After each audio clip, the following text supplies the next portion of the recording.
Shamaliza. Joka mbali.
You can place yours at home with as little.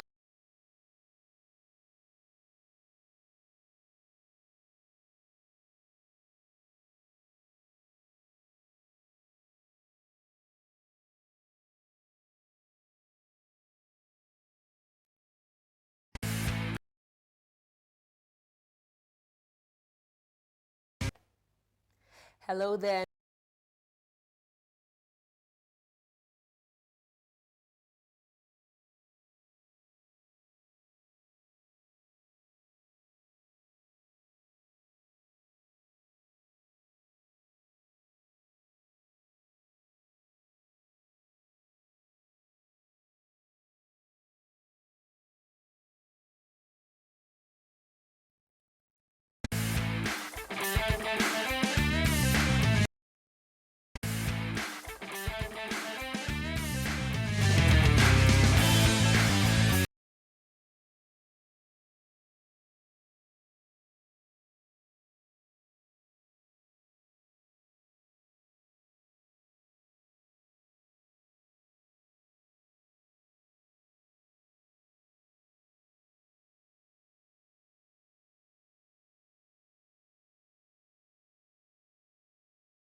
Police, they've been very inconsistent. They win today, they draw tomorrow. Yeah, then they win, then they lose. Now the last one they lost to KCB. Senor? Yeah, they lost to KCB. Who's okay, I see this. Hapo. Yeah. Ukiwa na ango, Jamil pia wewe, you have to be at an angle. Like that. Okay, so. Mseludi kuzama China. So should my mic be on this side then? No. Look. Okay, so because it will show then.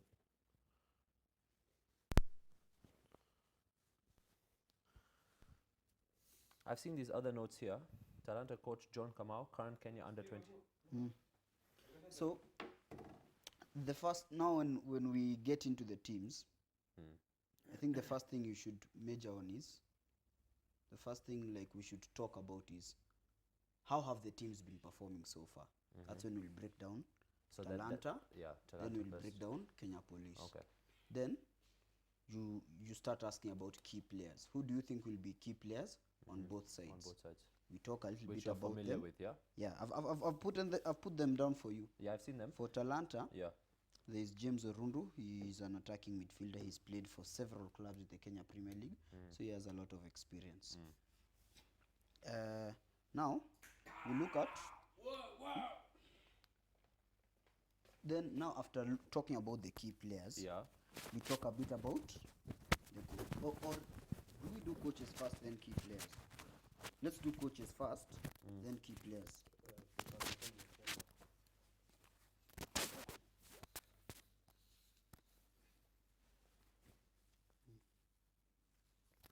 So you talk to me, somebody. Switch on. Talk to me. Talk to me. Alafu sinizime mic conserve battery ama niache ikiwa on. Hello, hello, hello. Utaniambia tu. So, we'll talk about Charles Omondi, who is the Kenya Police coach. We'll also talk about Charles Omondi Korea. Okay, they call him Korea, but he's not the original Korea. Let me break down how the Korea thing started. There's a But don't group take of... too much time on it. Oh, you're telling me just No, for I'm now? telling you now. Oh, But okay. then, Yeah. there I won't talk about it. Yeah. There was a group of Kenyan high school students Uh-huh. who got a chance to go to Korea for 3 weeks in the 80s. Yeah. So that group of Kenyan high school students had a lot of good footballers. So everybody knows they went to Korea. Yeah. Charles Omondi, there was a guy called Charles Omondi who was a goalkeeper. He was a very good goalkeeper. He was among that group. Now when he came back to Kenya, they called him Charles Omondi. Korea Korea Omondi. They nicknamed him. But then, now this Kenya police coach, he's not that Charles Omondi. He's a different one. But since he's still called Charles Omondi, They even call him everybody still calls him Korea. Korea. Who's the main guy you wanna focus on? Because I think For police, it's Kevin Omondi. Ade. I'll take his pick.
Twenty teams, over 300 rising stars, and tons of stunning goals. Raw, uncut, and true to the game. It's the true spirit of Kenyan football. The National Super League, live on Bamba Sport, free for life.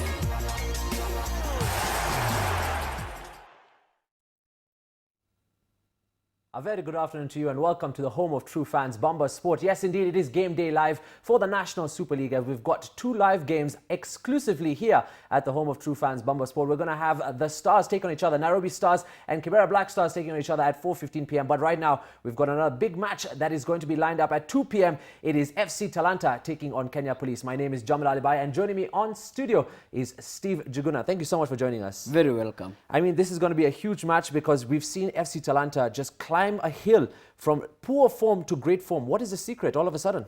Well, I think their curve has been upwards because they are a team that people really did not know what to expect when this season started. They had a total reshuffle at the end of last year, brought in new players, brought in new technical staff. So I think they are a team in transition, and it's showing in their results. They started poorly, but slowly by slowly, they seem to be gathering momentum.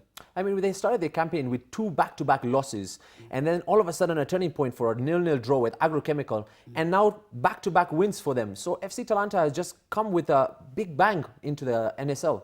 Well, the problem might have been, and I think that's one thing their coach, former Thika United coach John Kamau, and their current head coach seems to have said a lot in the past. They have not gelled as a team. They have not played well. They've not had the preseason maybe he as a coach desired. So that's what could have contributed to those results. The first win in the campaign was against Nakuru All-Stars, and it was a 3-2 game, 5 goals thriller, and a last-minute goal for Talanta. I mean, was that the point where the coach said, now it's do or die? Guys, you need to step up your game, and you have to come in. And then after that, they beat the Kibera Black Stars 2-0.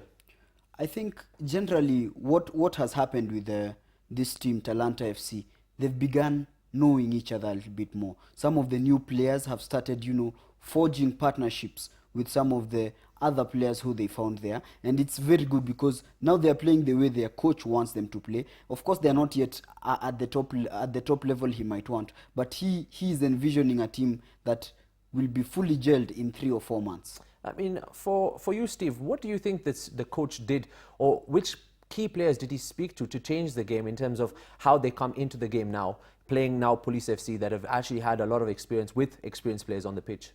I think for Talanta, their coach John Kamau is one who has focused on youth for a very long time, and his inclusion of current Kenya Under-20 captain John Masharia has been a big boost for Talanta because he gives them a lot of attacking impetus. Right. He's very aggressive, he's very direct. He gives trouble to defenses. Even if maybe he's not gotten on the score sheet or he doesn't assist, he has managed to create a lot of movement so that will benefit his teammates eventually getting a goal here and there. So I think his inclusion in the team has been the turning point for them. I'm glad you mentioned because they have been getting goals here and there despite their huge loss to GFE 105, 5-2 that is by the Eldoret base side. I mean, they did lose horribly, but they managed to get those 2 consolations goals. Is that the consistency that they want to get the back of the net, but also now get the result?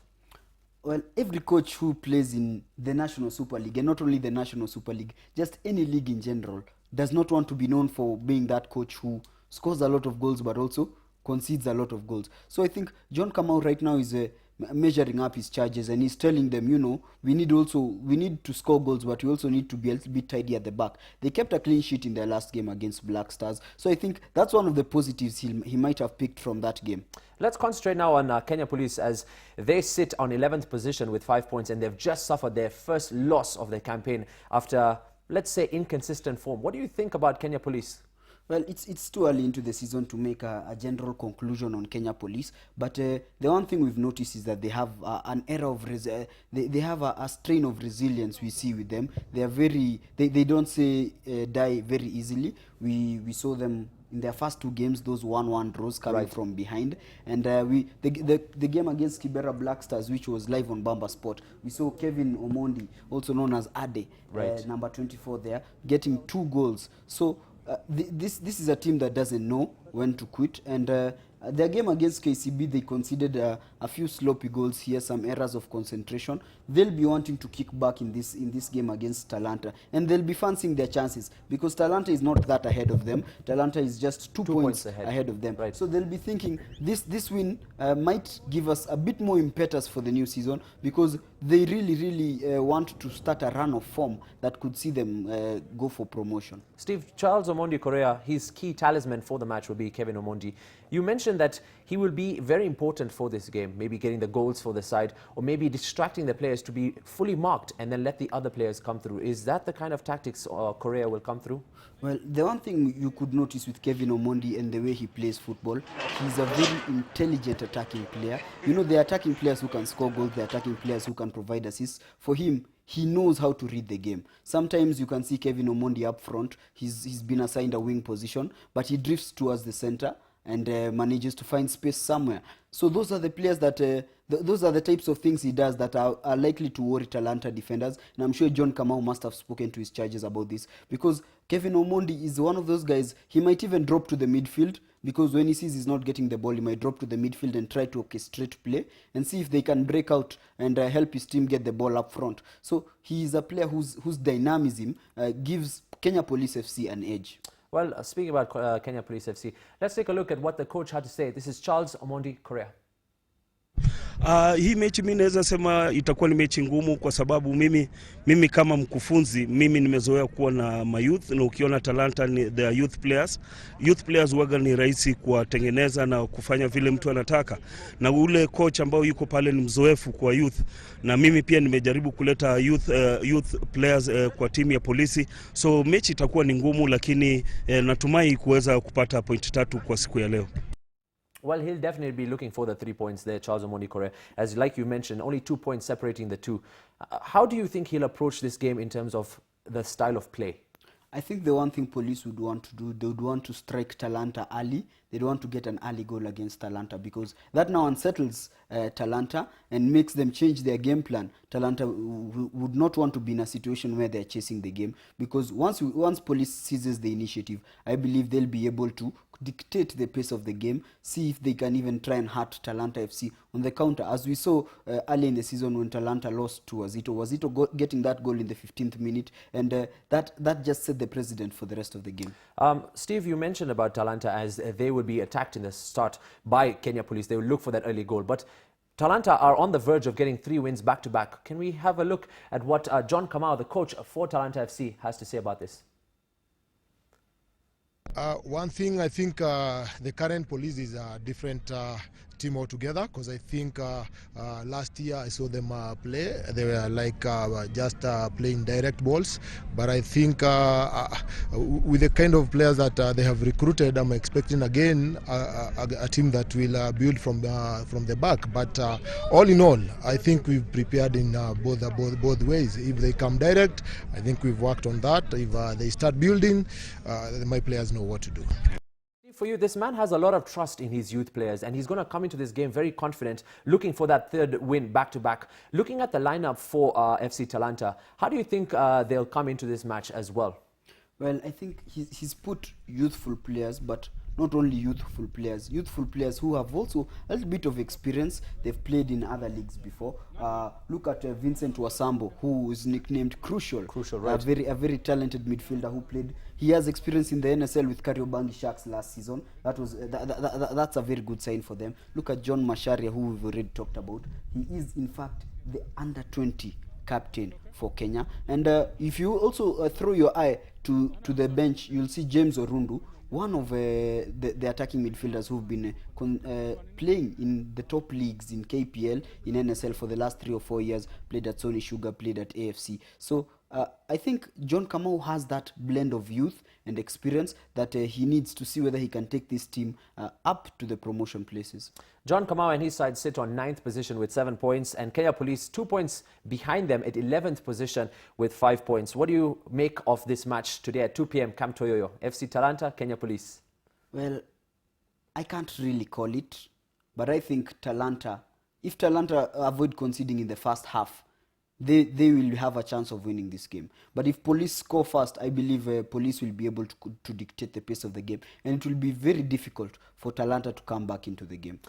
And looking at the conditions for Camp Toyoyo as a field, getting into this, it's a really hot day, it's a really hot place to play on, and the pitch is made of rubber. So FC Police has actually played really well against Wazito, and we've seen this before, and they actually played well against Palos. So what's your take on that? Well, the pitch sometimes is a factor, but you know, as a player, you have to be prepared to play in whatever condition you play in. If you're playing in a dust pitch, if you're playing in AstroTurf, if you're playing at Wembley, if you're playing at Kasarani, you have to be prepared for every situation. So I think the pitch notwithstanding, both teams have played on the pitch before, so they know how hot it can get. They know the implications of playing on a rubber pitch. They also know some of the advantages of the pitch. It means teams that play attractive football, teams that don't play so much long balls, they can play their own game. So I expect a spectacle of attractive football, because Charles Omondi will also want his team to put the ball on the ground and try and forge some good build-ups. And John Kamau will also always want of his team the same. Well, as we see the players come onto the pitch, we're lining up for the big match today at 2 p.m. We've got FC Talanta taking on the Kenya Police live at Camp Toyoyo, 2 p.m. onwards. Actually, it's about to kick off, and I've got our commentaries, Geoffrey Washira and Peter Kirumba. Over to you. Super League ndani ya uwanja wa Camp Toyoyo. Tuko upande wa mashariki wa jiji kuu nchini Nairobi, ukiwa ni uwanja ukiwa hususan ndani ya mtaa wa Jericho. Mimi naitwa Peter Kirumba nikifanya shirika na mwenzangu Geoffrey Washira. Naam. Kulikuwa ni Geoffrey Washira? Kuzuri kabisa, naona kuna joto timu zote mbili naona zimeingia uwanjani, kwa hivyo tunatarajia mchuano wa kukata na shoka hii leo. Natumai kwamba Talanta wataonesha askari Talanta yao siku ya leo. Ama kwa kweli timu ya Police FC, mpenzi mtazamaji, wakipatana na timu ya FC Talanta, timu ambayo hata ukisikia basi jina lao ni FC Talanta, na wale wengine Police. Hata wewe ukiambiwa kwamba leo unakutana na Polisi lazima kidogo ukajishuku. Lakini kumbuka kwamba ni Polisi tu uwanjani, kwa hivyo ni wachezaji kama wale wengine, lakini naona kuna lineup ya timu ya FC Talanta. Ya FC Talanta wanaanza na Peter Mageto kwenye goli. Yuko Fernandez Tera, Herith Mugai, yuko Daniel Guya, Samuel Semo, Brian Kabaka, John Masharia, Kevin Ndungu, Vincent Wasambo, Eric Kepato pamoja na Brian Otieno, ambao ndio watakuwa wanaanza kipute hiki upande wa timu ya FC Talanta. Kwenye kiti yuko Nathan Brandon, yuko Michael Omach, yuko Orundu James, jina ambalo linajulikana sana, James Orundu, Zuberi Ahmed pamoja na Ekodi Godfrey, pamoja na Okulu Victor naye Benson Okwemba.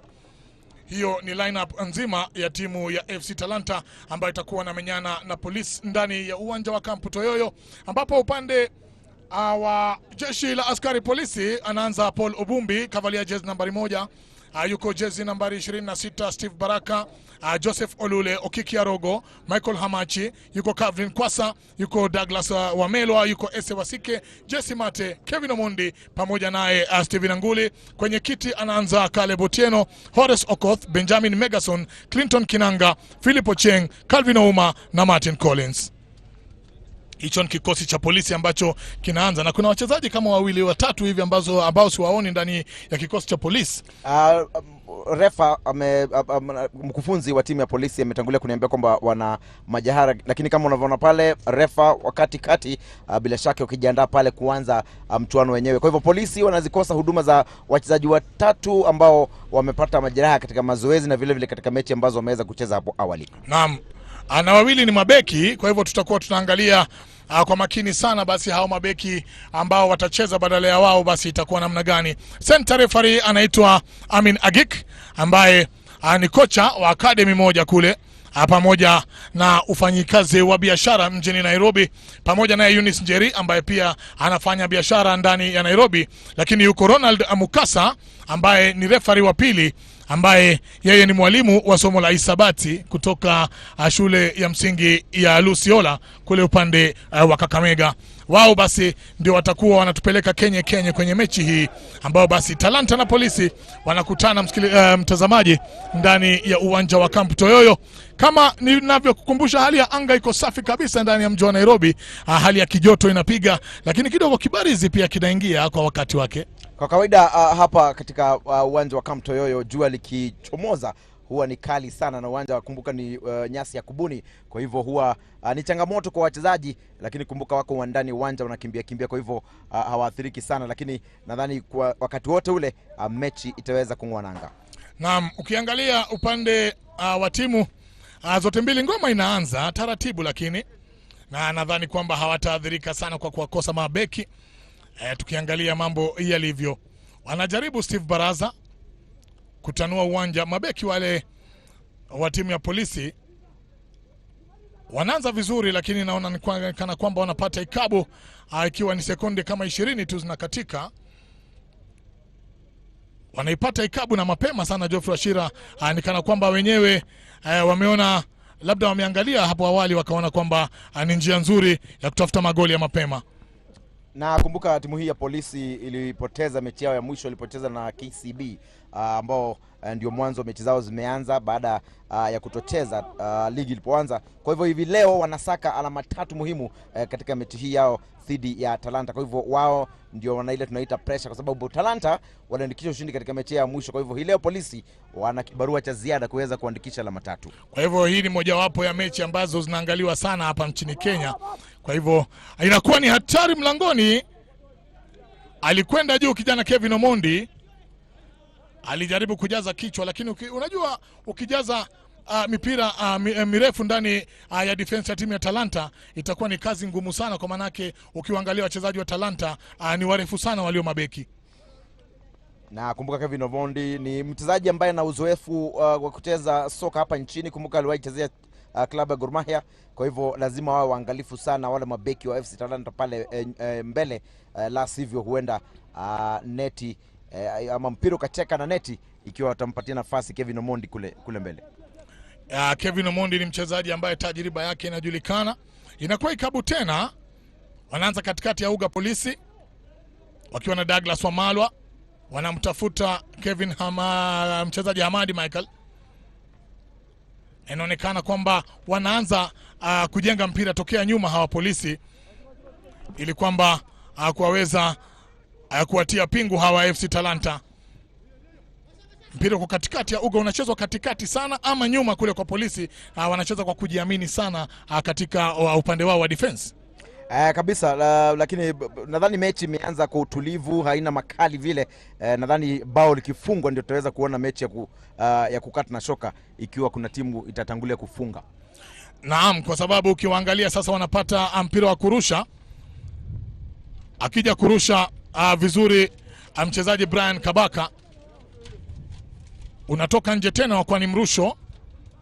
Tena gonga nipe gonga nikupe, ni taratibu tu wanajaribu kutengeneza mpira wao moja kwa mwingine, wakiweka kwenye box yake goalkeeper Peter Mageto. Anaanza pembezoni pale na Tera Fernandez. Wajua mpira wa timu zote mbili unaonekana kufanana hapa Washira, kwa sababu wote wakianza na goalkeeper wanaanza nyuma wote wakipanda mbele. Na kumbuka wanafunzwa na inakuwa peke yake na goalkeeper anabaki kule, sijui kama referee atapeana penalty kule, lakini hakuna. Goalkeeper alitoka, alimfuata vizuri sana mchezaji Kepato, akapiga mbizi kule, nafikiri alikuwa anatafuta penalty huku, lakini referee kidogo aliona kana kwamba itakuwa ni mapema sana kupeana mpira kama ule wa matuta mapema, kama dakika ya 3 hivi ambapo inakatika sasa hivi. Wanacheza kwa ustadi sana polisi. Nafikiri wanawasoma wale wachezaji wa timu ya Talanta na kuweza kuwapiga na through ball ya haraka tena ya juu, na nafikiri wamekwisha kuona hapa katikati ya defense ya timu ya Talanta kuna nafasi ya kupita. Nakumbuka wakufunzi wote wawili kama unavyoona pale walijaribu kufunga wale Talanta, lakini kipa kawa ametoka na kuweza kuzuia kufungwa. Nakumbuka wakufunzi wa timu zote mbili wana uzoefu wa kuwafunza chipukizi. Ukiangalia upande wa John Kamau anajua sana kuwafunza chipukizi, na vile vile Charles Omondi Korea ni mkufunzi ambaye ana historia ya kuwafunza chipukizi. Kwa hivyo ukiangalia mechi hii timu zote mbili zinacheza mpira ambao unafanana. Na unajua alichelewa sana mchezaji Fernandez Tera wakati through pass ilipopigwa. Inaonekana kwamba wamekwisha kujua mahali ambapo wanaweza kupita ili kumpatia matatizo sana goalkeeper Peter Mageto. Haya, anaanza tena mchezaji yule Tera. Pembeni anamtafuta mwenzake Daniel Guya. Analala manual nzuri sana kule Joseph Oyule. Anaweka pembeni kushoto kumtafuta Kabaka. Lakini mchezaji kavalia jezi nambari 15 Brian Kabaka anakataa kabisa. 26 anacheza. Mpira unachezwa vizuri sana pale na wachezaji wa Talanta sasa wamejua vizuri sana kujizuia, kwa sababu kwa mara mbili hivi wamepewa onyo kwamba hawa polisi wanakuja kutafuta magoli kwa udi na uvumba, ukikumbuka kwamba mechi yao ambayo imekwisha walikwenda kupoteza. Wanaanza vizuri na mchezaji Okiki Arogo. Unakuwa mpira unakwenda juu mpira wenyewe, kwa maana yake hakuna timu ambayo inatuliza mpira bila kuweka mipira juu, kwa sababu wote wanaonekana kuwa na haraka ya kutafuta goli. Kama nilivyotangulia kusema ni kwamba mechi haijatulia tulivyotarajia, lakini nadhani hapa muamuzi atakuwa ni atakayefunga wa kwanza. Ikiwa bao litafungwa hapa, nadhani tutaona mechi imetulia, lakini kufikia hivi sasa timu zote mbili naweza sema kwamba hazijatulia katika mechi ya leo. Haya, wanavalia sare nyekundu wale FC Talanta. Polisi nao FC Talanta wanavalia samawi, ikiwa hatari inaingia mlangoni kule, lakini ilikuwa ni nzuri sana. Lakini Okiki Arogo alikuwa amekwisha angalia, akaona na mapema akaenda akufunga mwanya ule ambao ulikuwa umewachwa na Steve Baraza, kwa sababu shida ingeweza kuingia pale mlangoni na mapema. Lakini uangalie kwamba kwa dakika ambazo 6 tumeziona goalkeeper Paul Obumbi hajapewa shida yoyote.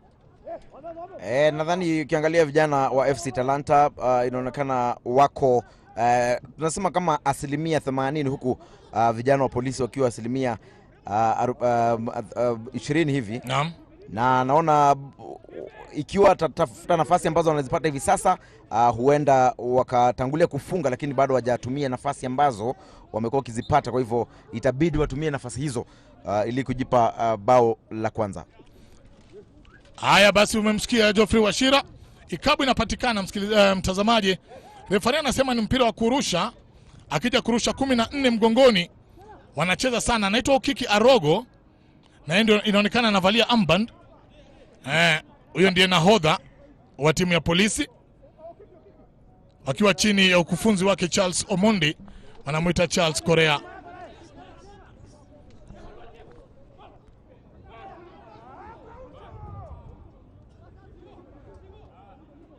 Polisi inaonekana kana kwamba wanaonana vizuri zaidi, ingawa kasi iko na FC Talanta. Inakuwa hatari, inapigwa nje. Referee anaamua namna gani? Inakuwa ni goal kick. Hakuweza kuweka, angeweka Talanta goal la kwanza mbele na mapema sana. Nadhani hakutulia alipopata nafasi ile, hakuweza kutulia. Aliingiwa na hamaki ile. Naam, nadhani alijaribu kama wanavyosema kwa Kiingereza kuchip, lakini hakuweza kulenga lango, kwa hivyo mpira ukapapaa juu ya mlingoti na kutoka nje. Namwangalia mchezaji 24 Kevin Omondi, mipira mingi ambayo anapata, kama hamuoni mtu mbele anatoa nje ili wenzake waweze kurejea.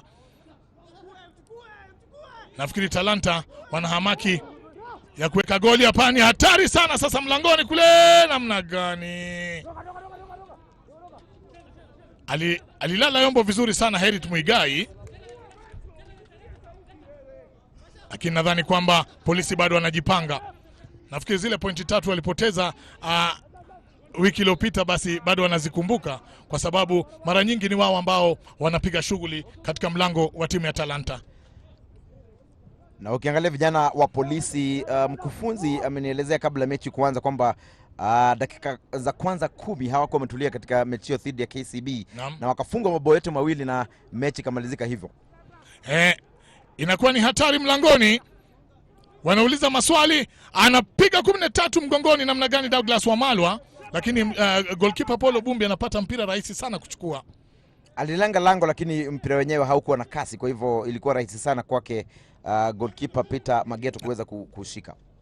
Najua Mageto mwenyewe mfupi, kwa hivyo hata wangejaribu hata kwamba kuna wapigaji wa mipira ya ikabu katika timu ya polisi, kwa sababu referee anapuliza kipenga kuashiria kwamba ikabu lazima ipigwe, na nafikiri ambaye anafanya makosa hayo ni mchezaji Daniel Guya, kivalia jezi nambari 4. Referee anatoa kadi yake na kumweka ndani mchezaji Guya Daniel, kavalia jezi nambari 4. Naona hawataki kuweka ukuta mbali sana, ikiwa ni jamaa anajua kupiga zile free kick. Naam. Ni nafasi nzuri sana pale kuweza kufunga bao, lakini kama unavyoona Guya akapewa kadi nyekundu, kadi ya njano. Kwa hivyo lazima awe mwangalifu sana kuanzia hapa, la sivyo huenda akapata nyekundu. Naam. Haya. Namuona Kevin Omondi ndio anapiga mlangoni, lakini hakulenga kabisa. Na nafikiri yeye ni mchezaji mzoefu, alikuwa na nafasi ya kufanya vyema zaidi ya vile alivyofanya. Anaupiga mpira lakini unakwenda nje. Unampatia goalkeeper Peter Mageto na wenzake basi nafasi ya kuanza tena. Inakuwa ni goal kick. Alianza vyema sana msimu huu Kevin Omondi, na katika mechi moja alifunga mabao mawili, lakini hivi sasa makali ya ufungaji bao inaonekana kidogo yamefifia. Huenda akafunga katika mechi ya leo, lakini katika mechi mbili zilizopita hajakuwa akifanya vyema. Haya. Kevin Omondi nasemekana hajakuwa akifanya vyema, inakuwa hatari mlangoni kule. Wanaingia tena Talanta, wanatafuta sana, lakini mchezaji Herit Muigai anajaribu sana kuondosha mipira ile ya hatari, kwa sababu kidogo mimi nikiwaangalia naona kwamba kuna mchezaji katikati pale, ule Fernandez Terra, jezi nambari 14, kidogo ana utepetevu wa aina fulani, mipira mingi inapita kwake, na ndio unamuona basi mchezaji Muigai anaingia kusaidia sana. Mpira uko katikati ya uga, unatulizwa vizuri sana kule na Michael Hamadi. Unachezwa nzuri, lakini basi wanauliza maswali sana hawa Talanta, na huenda basi wakaonesha polisi Talanta yao iko namna gani. Wanaanza vizuri, gonga nipe gonga nikupe. Mpira ni wao, wanaumiliki vizuri sana kwa dakika kama 2 zilizopita, na nafikiri asiri ya makocha wote wawili ni kufanya ile possession football, ile kwamba tukiwa na mpira hakuna hatari. Niliweza kuzungumza na Charles Omondi Korea, mkufunzi wa FC Talanta, na akaniarifu kwamba yeye anapenda sana kumuiga Pep Guardiola ambaye mara nyingi huwa anatumia ile tikitaka. Kwa hivyo nadhani amewafunza vijana wake wa polisi kucheza mechi kama vile ya Barcelona anayoipenda sana yule Pep Guardiola. Haya, ikabu nyingine inafanyika ambapo wanaanza vizuri watoto vijana wa polisi na AC Wasike kumtafuta Douglas Wamalwa. Inakuwa hatari, Wamalwa yuko mlangoni kule, lakini mpira ulikuwa mrefu sana, Wamalwa anaukosa. Wanapata goal kick. Inakuwa tena goalkeeper Peter Mageto anawapanga vijana wake wa Talanta ili basi kujua anapiga ile goal kick upande gani wa uwanja. Anamtafuta captain wake ambaye anatia kwa kichwa.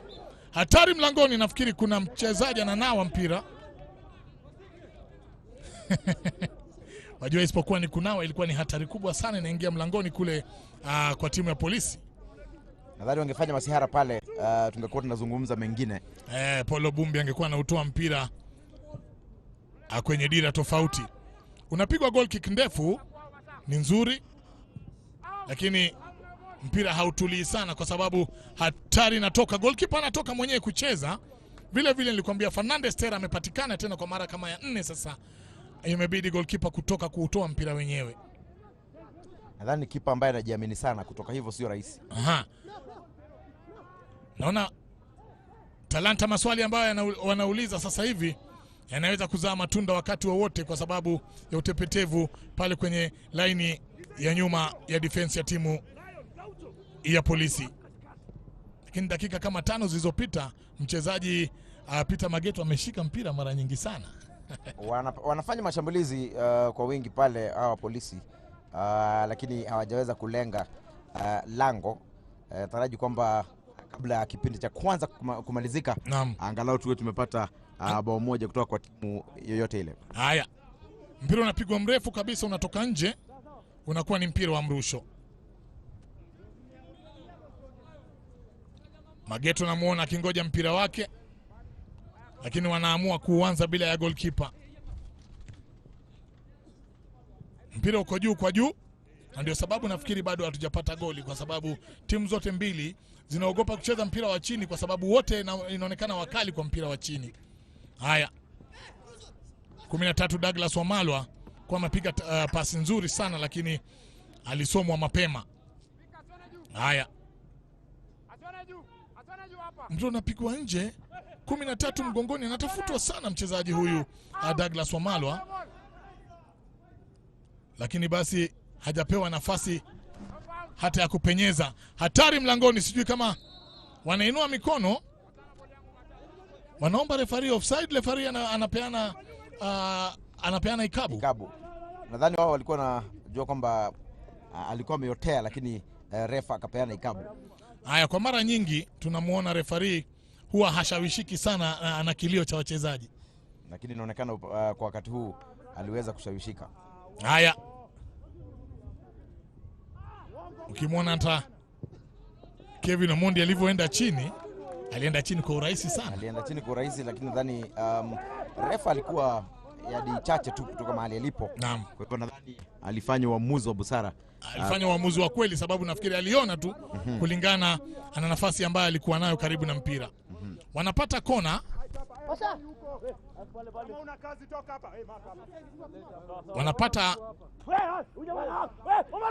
Wanapata kona Talanta, ambayo inakuja juu kwa juu, inapigwa kichwa nje. Alilenga kabisa, nadhani bahati haikusimama, lakini alikuwa amelenga kabisa, na wale mabeki wa timu ya Talanta hawakutarajia, wa timu ya polisi hawakutarajia kwamba angechanja ile header, lakini hakuweza kulenga lango. Tena mchezaji ambaye ana kadi ya njano, naam, mchezaji Daniel Guya, ndio alikuwa anakosa kidogo tu kuweka goli. Naam. Na nafikiri urefu wake unatumika kwa njia inayofaa, kwa maana yake alikwenda hewani karibu peke yake. Mpira ukienda pembezoni kulia, wanaanza tena wachezaji wa polisi, inaingizwa ndani ya mlango, unakuwa mkubwa sana, unatoka nje, unakuwa mrusho. Onekana mechi hii katika dakika 18 mipira imerushwa mingi sana. Unarushwa mbele kabisa kule, lakini anakataa tena. Inakuwa uzuri sana kumregeshia goalkeeper Mageto. Nafikiri ni mmoja wapo ya wachezaji ambao wanaaminika sana katika timu hii, kwa sababu ukiangalia kule nyuma wanamtafuta yeye mwanzo. Naam. Wanatoa mpira upande wa pili, anakuja kuchukua goalkeeper Paul Obumbi ambaye ni goalkeeper wa timu ya polisi. Wataangalia yeye mwenyewe, basi anangoja vijana wake wajipange. Weka mpira mbele kabisa, angalau kujaribu kuleta hatari, lakini inakuwa ni mpira wa mrusho. Anatoa mchezaji Samuel Semo. Semo anatoa mpira nje, inakuwa ni mrusho. Wanaanza polisi kwa kurusha. Mlangoni inakuwa ni hatari sasa. Wamalwa anatoka goalkeeper. Goalkeeper Mageto anaonekana na kazi kubwa, hatari mlangoni kwa polisi, lakini anaye goalkeeper Paulo Bumbi. Wajua mpira ulitoka kwa goalkeeper moja hadi kwa mwingine. Na ukiangalia timu zote mbili hazitumii safu ya katikati sana, sababu mpira ikitoka kwa kipa mara nyingi tunaona inaelekea kwa wale washambulizi ama inamfikia kipa upande wa pili. Naam, nafikiri mpango wa timu zote mbili ni kutafuta goli la mapema. Na wanajua pale katikati kuna wachezaji wengi wana tajriba sawa. Kwa hivyo mpira ukichezwa katikati, nafikiri wote wanaona ni kama mpira utakwama. Haya, Talanta 0 Polisi 0. Dakika ni ya 20 ya mchezo. Tuko ndani ya Camp Toyoyo tukiangalia mechi ya National Super League. Naitwa Peter Kirumba pamoja naye Geoffrey Washira. Mechi ya moja kwa moja. Anaanza mchezaji wa polisi jezi nambari 3 Esi Wasike. Anakuwa mpira wa mrusho. Anarusha ndogo. Kevin Omondi anaguswa kidogo na kwenda chini. Nadhani anaelewa jinsi ya kutafuta zile foul ama mipira wanasema dead ball. Wajua ni mmoja wapo wachezaji wenye tajriba kubwa katika uwanja huu leo. Naam. Kwa hivyo siri nyingi za kucheza ana refaria anazijua sana. Anazijua. Naam. Na anakuja kupiga mwenyewe. Anakuja kupiga ikabu mwenyewe. Anaangalia vijana wake walivyojipanga. Aone itakuwaje. Inaonekana tayari amekwisha jipanga, anajua. Anaweka mlangoni, wanakosa goli la wazi kabisa hawa Walipata nafasi nzuri nadhani. Ilikuwa nafasi nzuri, mpira unakuja. Wangewajibika, wangekuwa tayari umefunga bao la kwanza. Naam, wangeuwahi na mapema basi. Haya sasa ni fursa yao kuzuia. Unapigwa mpira ovyo, unatoka nje. Nafasi yenyewe ilikuwa nzuri sana kwa sababu mpira uliletwa wa juu. Kevin Omondi alichanja free kick sawa kabisa. Kwa hivyo nadhani ni wale wenzake pale mbele ambao hawakuweza kuwajibika. Naam. Sababu hata ukuta ambao walikuwa wameweka vijana wa Talanta, sidhani ukuta ambao ungewazuia kufunga bao hilo.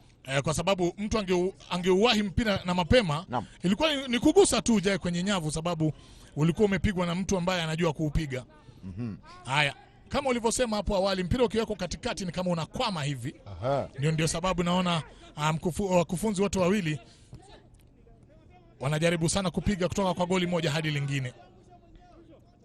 Haya, refari anazungumza, anasema ikabu. Esi Wasiki anawachana na mpira, anaomba Johnny Masharia, anapewa Johnny Masharia.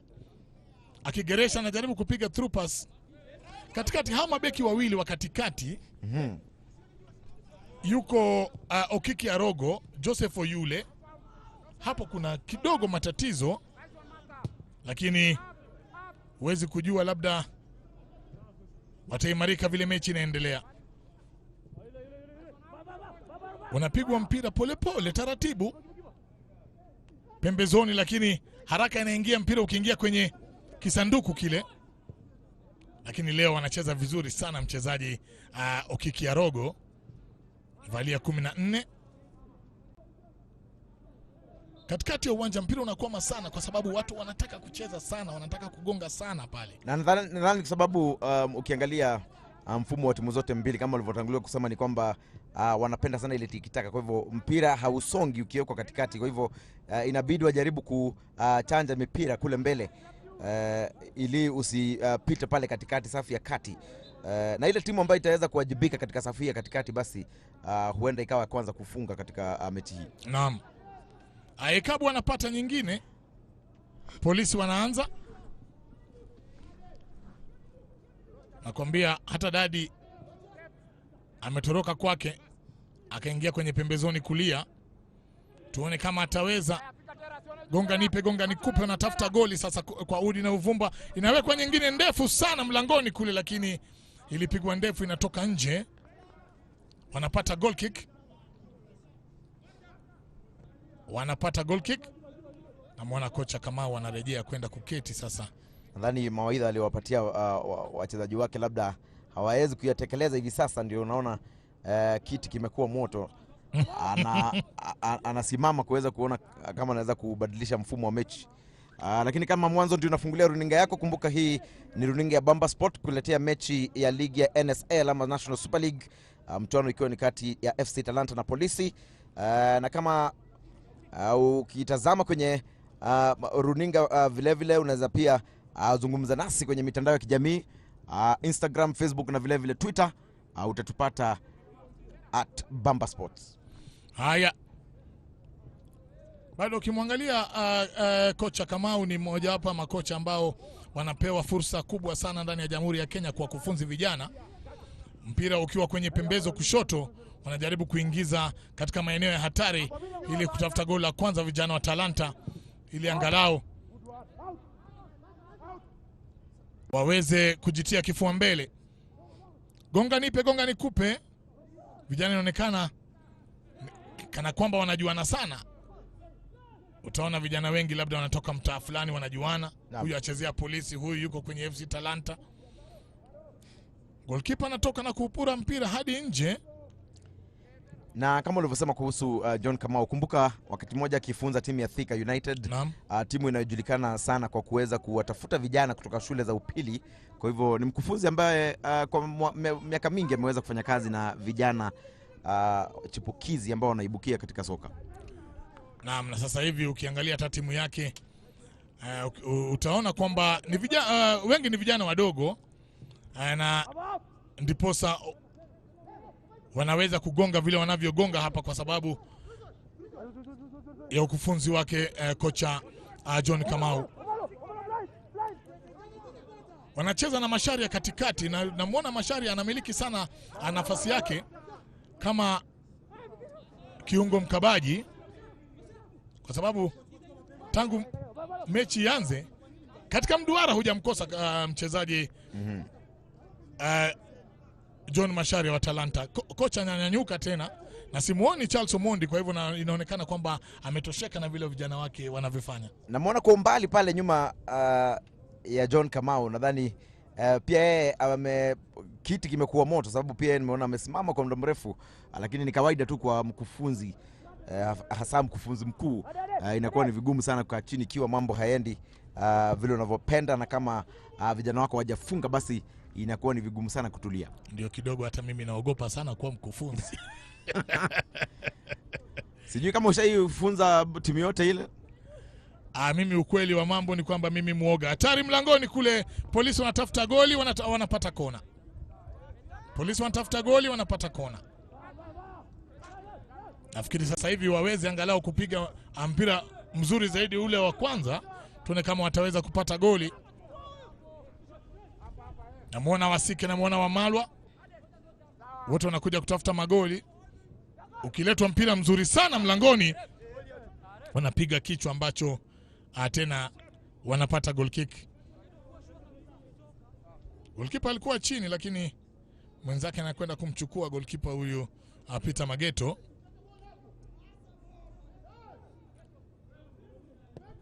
Piga mchinjo utadhani tadhani yeye ndio polisi Mageto. Haya, ukipigwa mpira taratibu unaanzwa vizuri sana na mchezaji Tera. Hatari namna gani, unapigwa goal kick. Nafasi ilikuwa nzuri ya kupiga kombora, anavuta fataki lakini hakulenga. Ni mechi ambayo kufikia sasa zikiwa zimekatika dakika 28, bado hatujaona makali ya timu zote mbili. Kuna kule unaona timu zote mbili zinapata nafasi, lakini kulenga goli inakuwa ni shida, na vile vile ni mechi ambayo haina kasi kama tulivyoshuhudia katika mechi za NSL hapo awali. Nafikiri ni kwa sababu labda makocha wote wawili wanafikiria jambo moja. Ukiangalia kama vile kona ilivyopigwa mara ya kwanza, walienda juu wote wakapiga kichwa ambacho mmoja wao alimpiga mwenzake kwa kichwa, nafikiri amekwenda chini. Ngoja tuangalie majabara wale wanaingia uwanjani, wanawapatia angalau wachezaji wengine nafasi angalau ya kupiga tama la maji. Kumbuka kuna joto hapa katika uwanja huu wa Toyoyo, kwa hivyo inakuwa na nafasi nzuri ya vijana bila shaka kupata maji kidogo. Lakini kama nilivyosema ni kwamba mechi imetulia. Hakuna kasi tuliyotarajia katika mechi ya leo. Hakuna timu inaonekana kuwa na kiu cha bao la kipindi cha kwanza, lakini labda baada ya kipindi cha kwanza watapata mawaidha kutoka kwa wakufunzi wao ili angalau tuweze kupata mechi ambayo ina kasi hata zaidi. Nafikiri wakufunzi wote wawili ni kana kwamba wanafikiria jambo moja, kwa hivyo timu zao zinacheza mpira ambao unafanana, na ndio sababu kasi inapungua. Wote wawili wananyemeleana kwa kugonga mipira, kwa hivyo mmoja wao akibadilisha mfumo kidogo tu, nafikiri atakuwa ndio mwenye funguo ya kufungua mechi hii. Haya, wakianza na goalkeeper Mageto. Shamtaja sana Mageto, kwa hivyo inaonekana kwamba yeye ndio mwenye shughuli nyingi. Dakika 30 ya mchezo, Talanta 0, Polisi 0. Ni National Super League ukiwa ndani ya Camp Toyoyo. Hii ni Bamba Sports, Peter Kirumba na Geoffrey Washira. Inakuwa mpira uanze kugongwa. Washira, nafikiri leo tutaona ni kama Manchester City mbili zinacheza mpira hapa. Hatari, unapigwa nje. Mimi nataja tu lakini kinapigwa kitu. Goalkeeper anapiga mbizi hewani. Salala. Ulikuwa mpira mzuri sana Washira. Nafasi kama hizo huwa ni nzuri sana kujaribu kuzitumia, sababu hata kipa huwa sio muangalifu, hata tarajia kwamba utapiga mpira kutoka yadi nyingi kama alivyofanya. na kama unavyoona alipata nafasi nzuri, alimwangalia kipa, akaona kipa amezubaa kidogo, lakini kipa aliweza kuwajibika na wamepata kona. Nafikiri hata urefu wa kipa umechangia. Wanapata kona nyingine vijana wa Talanta. Wanaleta kona ya chini. Nafikiri kona yenyewe imepigwa visivyo. Sasa nafikiri itakuwa ni mpira wa mrusho. Lakini kwa kweli mpira ulikuwa umepigwa, mpira mzuri sana. Ambayo ingekuwa ni mojawapo ya magoli ambayo ni matamu zaidi. Hatari nyingine inaletwa, goalkeeper tena anapangua, atapata kona hapo amna. Go!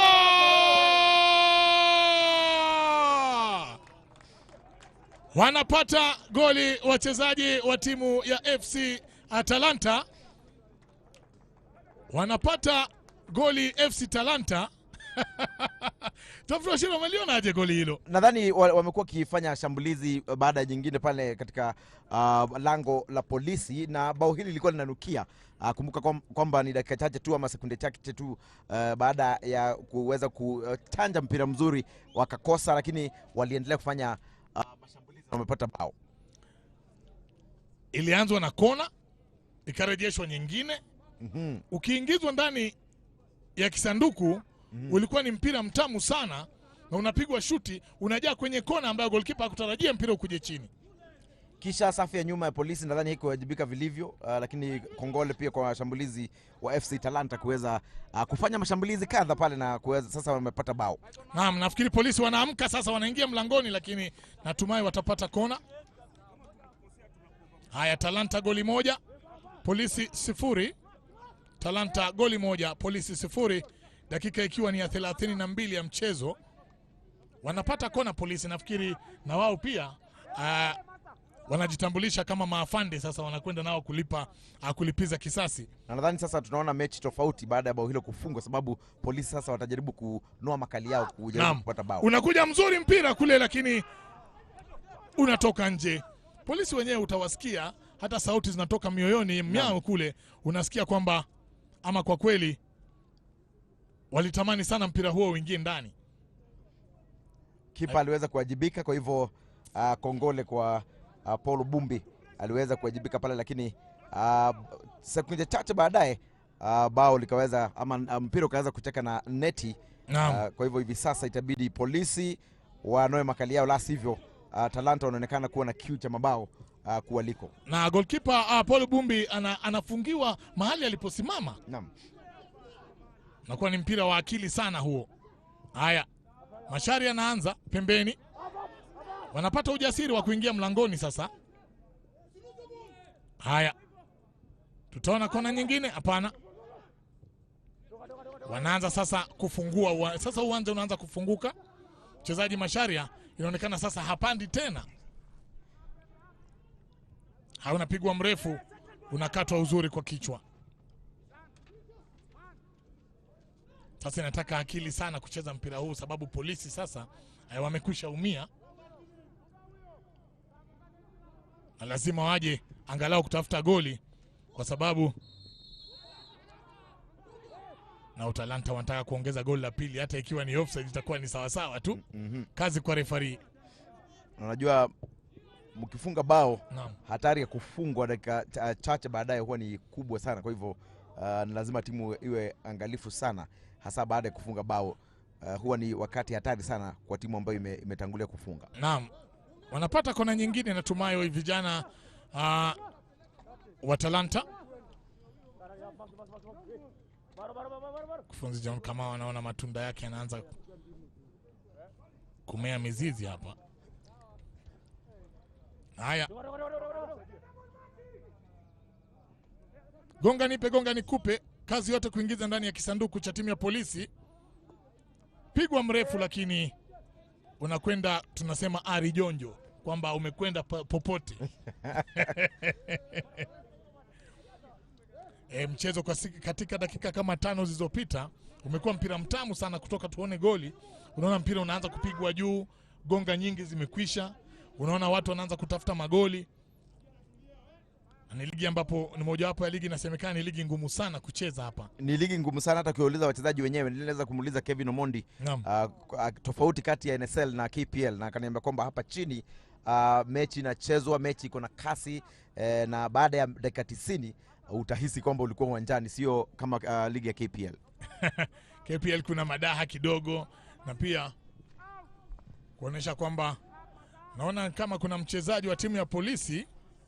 Nadhani polisi wanataka kufanya mabadiliko hivi karibuni. Naam. Na ukiona mkufunzi akifanya mabadiliko kabla kipindi cha kwanza kukamilika, nadhani ameona kuna safu ambayo iko na mwanya pale. Naam, nafikiri safu yake ya kati, nafikiri Martin Collins Marita.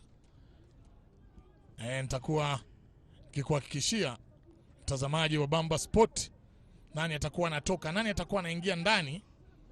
Lakini kwanza kutoa wachezaji na mapema, inaonekana kwamba ameona utepetevu mahali fulani. Napigwa mpira mrefu na kuwa ni mpira wa mrusho.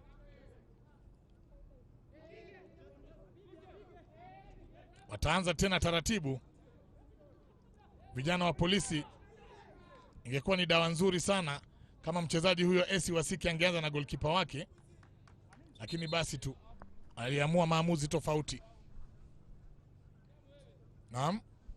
Atakuwa anatoka Michael Hamadi, jezi nambari 25. Atakuwa anatoka Michael Hamadi, mchezaji jezi nambari 25. Anaingia, naam, anaingia mchezaji Collins Marita, jezi nambari 40. Ndio anaingia ndani ya uga sasa hivi, dakika 7 baada ya goli kufungwa, kuangalia kana kwamba ataweza angalau kuzuia mashimo. Na ni kweli hajakuwa akiwajibika sana mchezaji Michael Hamadi. Hajakuwa akiwajibika, na nadhani mkufunzi Omondi Korea amegundua hayo na kumtoa mchezaji kabla kipindi cha kwanza kukamilika. Dakika zimepita 38 pekee.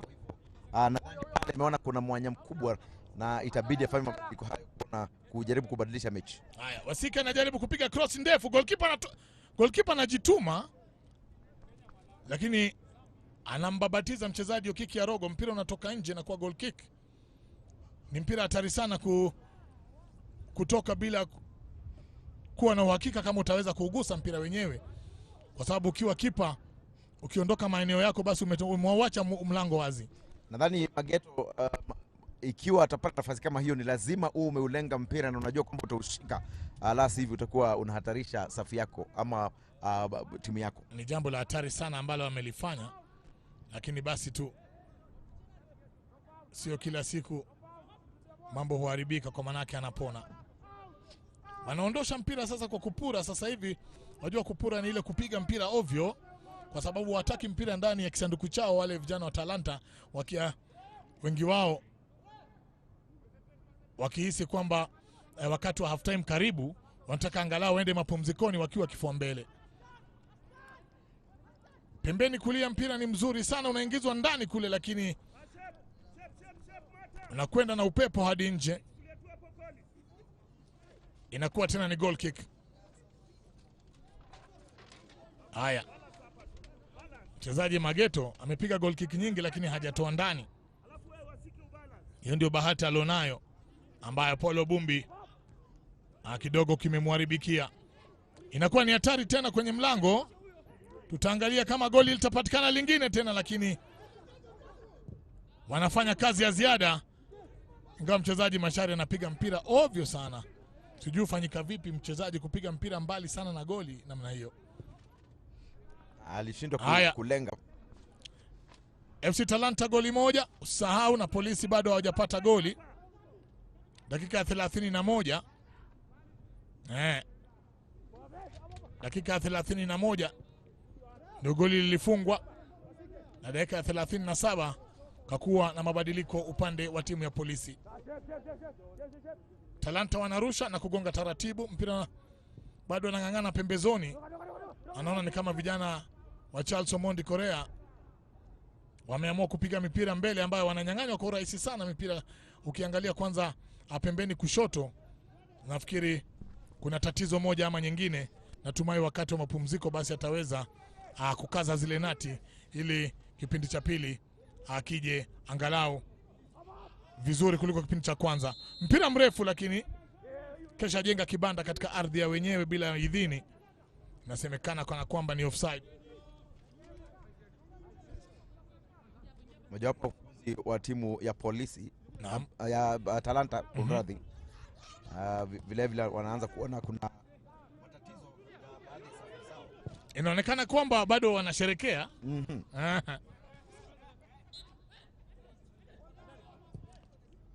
Anaitwa Kevin Omondi, anapiga mpira mrefu kwenye pembeni kulia.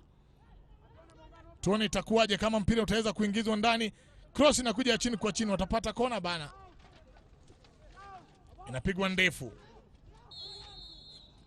Wanaotea sana vijana hawa wa Talanta, nafikiri ni goli lingine ambalo wanataka.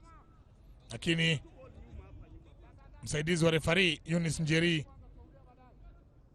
yuko macho upande wa kulia wa uwanja kutoka tulipoketi. Wanaanza taratibu tena, inua ndefu pembeni. Wanapiga kichwa, control zinakataa sana upande wa timu ya polisi. Badala ya mtu kuruka kutia kwenye gamba labda na kutulia na yuko peke yake, anafanya haraka na kichwa. Anakuja 14 chezea timu ya Talanta, atoa Fernandez Terra. Terra, sijui jina Terra lito wapi Terra? Kwa Kiingereza Terra ni mtu ambaye anatisha. Jamaa hatari sana. Na kweli ni Terra kwa sababu inaonekana pia amepewa unahodha. Naam. Pembeni kulia, tuone kama itaingia ndani ya mlango, lakini anatafuta penalty mchezaji. Haya. Jesse Mate. Yeye ndo anavalia jezi namba 50. Mpira katikati ya mduara unachezwa kwa polepole sana, kila mtu anataka kugonga, na unajua polisi wana haraka zaidi kwa manake wao ni wako chini goli 1-0. Unakuwa ni mpira wa mrusho tena, wanakuja kurusha polisi. Dakika ikiwa ya 43. Haya. Mlangoni anarusha vizuri, lakini mapokezi yanakuwa ni ovyo. Kipa Mageto hana haraka sasa kama vile alikuwa na haraka wakati wa mwanzo. Hana haraka sababu anajua kwamba wako kifua mbele. Lakini nadhani leo wamefanya kazi ya ziada pale nyuma. Licha kwamba kufikia sasa hajafungwa. Naam. Haya. Wanaanza vizuri vijana wa polisi. Esi Wasike anaregeshwa mpira, Wasike anageresha. Mimi nakwambia mchezaji Kevin Omondi madaha yake mengi, basi anaharibu mipira mingi sana hapa katikati. Vile vile amekabwa vilivyo. Nadhani katika mechi ya leo kipindi cha kwanza hatujaona yale makali yake, na nadhani wengi wachezaji ambao wanacheza naye hivi sasa wanajua makali yake, kwa hivyo anakabwa sana. Hasa mechi ambazo amecheza mbili ambazo amecheza za mwisho, amekabwa sana, hajapewa nafasi. Nafikiri ni moja wapo ya siri ambazo wanazifanya polisi. Anaingia hatari mlangoni. Inakuwa namna gani hatari mlangoni, lakini polisi wanauliza maswali sasa. Ni kweli usipomkava sana huyu mchezaji Kevin Omondi, watu wengi walikuwa wanamuita dadi wakati akicheza na timu ya Gor Mahia. Ni mchezaji ambaye anaweza kufanya hasara kubwa. Wasike anapata mrusho. Mimi ushindo walienda wapi? Wanapata kona polisi, walienda wapi wachezaji wale ambao walikuwa narusha mpira kama Tobias Ochole? Siku hizi ni nadra sana kupata wachezaji ambao rusha mpira ile. Lakini ukipata mchezaji kama huyo kwenye timu huwa ni advantage, sababu wakati mwingine anaurusha mpira inakuwa rahisi sana kuchanja ule mpira kwa kichwa na kupata. Haya. Zinaongezwa dakika 2 za mazidadi. Kwa hivyo tutakuwa tunacheza 47 wakipata kona polisi. Anakuja mwenyewe Kevin Omondi. Anachanja mlangoni, goalkeeper anatoka. Inakuwa ni mpira rahisi sana kwa goalkeeper. Anafanya kazi nzuri goalkeeper. Alisimama mahali anapofaa kusimama. Naam. Anapiga moja ndefu hadi kwa goalkeeper mwenzake, ambaye anaanza pembeni na mchezaji Kevin Ndungu, jezi nambari 8. Haya, wanacheza ovyo. Inakuwa namna gani hatari? Wataweza kupata goli. Go! Go go go!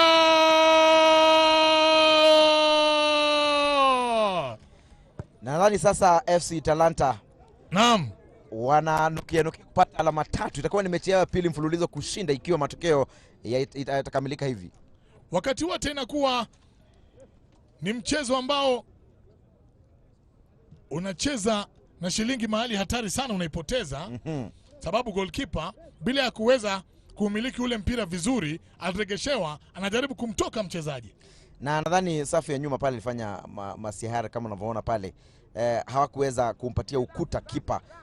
Na hivyo basi ukiangalia defender wa timu ya polisi hawakumakinika katika eneo hilo la nyuma na kuwapatia nafasi FC Talanta nafasi ya kufunga. Nafikiri yule Ndungu ambaye alikuwa katika nafasi nzuri sana, na walipoondoshwa na mchezaji Eric Kapeto, basi anapata nafasi nzuri sana na kujaza goli. Talanta magoli mawili, Polisi 0, ikiwa ni dakika ya kwanza ya mazidadi, yani dakika 47 inatimia.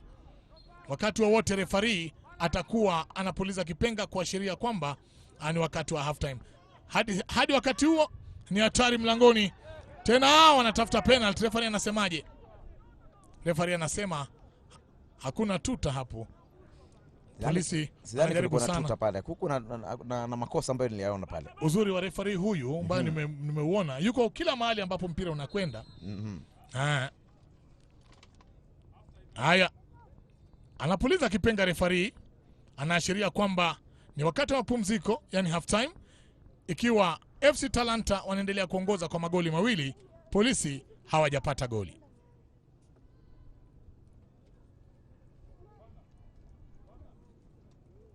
Geoffrey Ashira, magoli hao mawili ambayo yamefungwa na timu ya FC Talanta.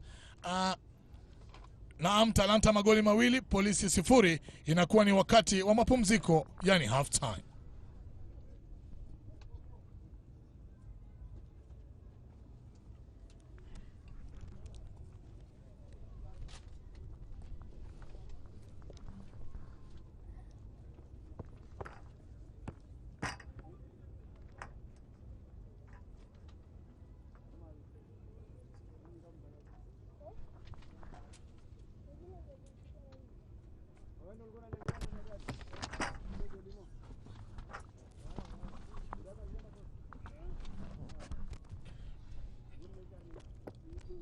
Geoffrey Ashira, umeangalia kipindi cha kwanza chote hivi.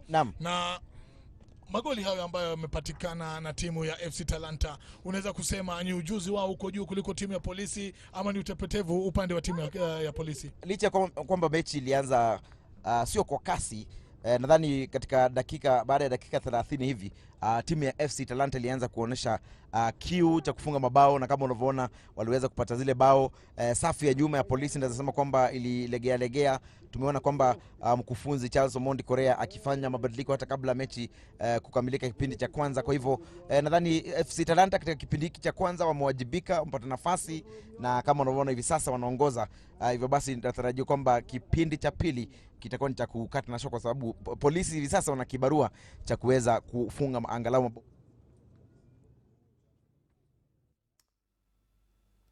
Thank you so much, Geoffrey Washira. Peter Kirumba there, the commentators on site at Camp Toyoyo, as we've got the NSL fixture, the National Super League, live and exclusive on Bamba Sport. And with me is Steve Juguna. Right now, FC Talanta 2 at the brink of halftime, Kenya Police 0. Let's look at a match. As we mentioned before the game, we're going to see Kenya Police come in for that early goal. But Steve, we've seen a whole different side. Talanta, vice versa. Exactly. Talanta is just giving no space for them to breathe at all. Where did this come from?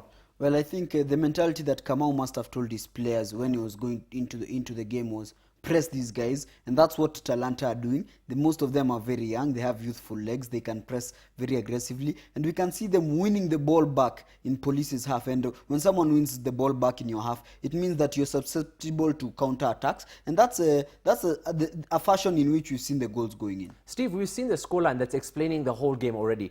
Possession, the chances, and the game style has totally gone in favor of FC Talanta today, and they've outdone themselves in the first half, and I hope that it'll carry forward. But if you see, what is the way that they moved out? Is it because of their high press, or is it because of their backline three? How do you think Kamau came into this game, and how is he changing it? I think he used an age-old philosophy which talks about when you have the ball, you use it well.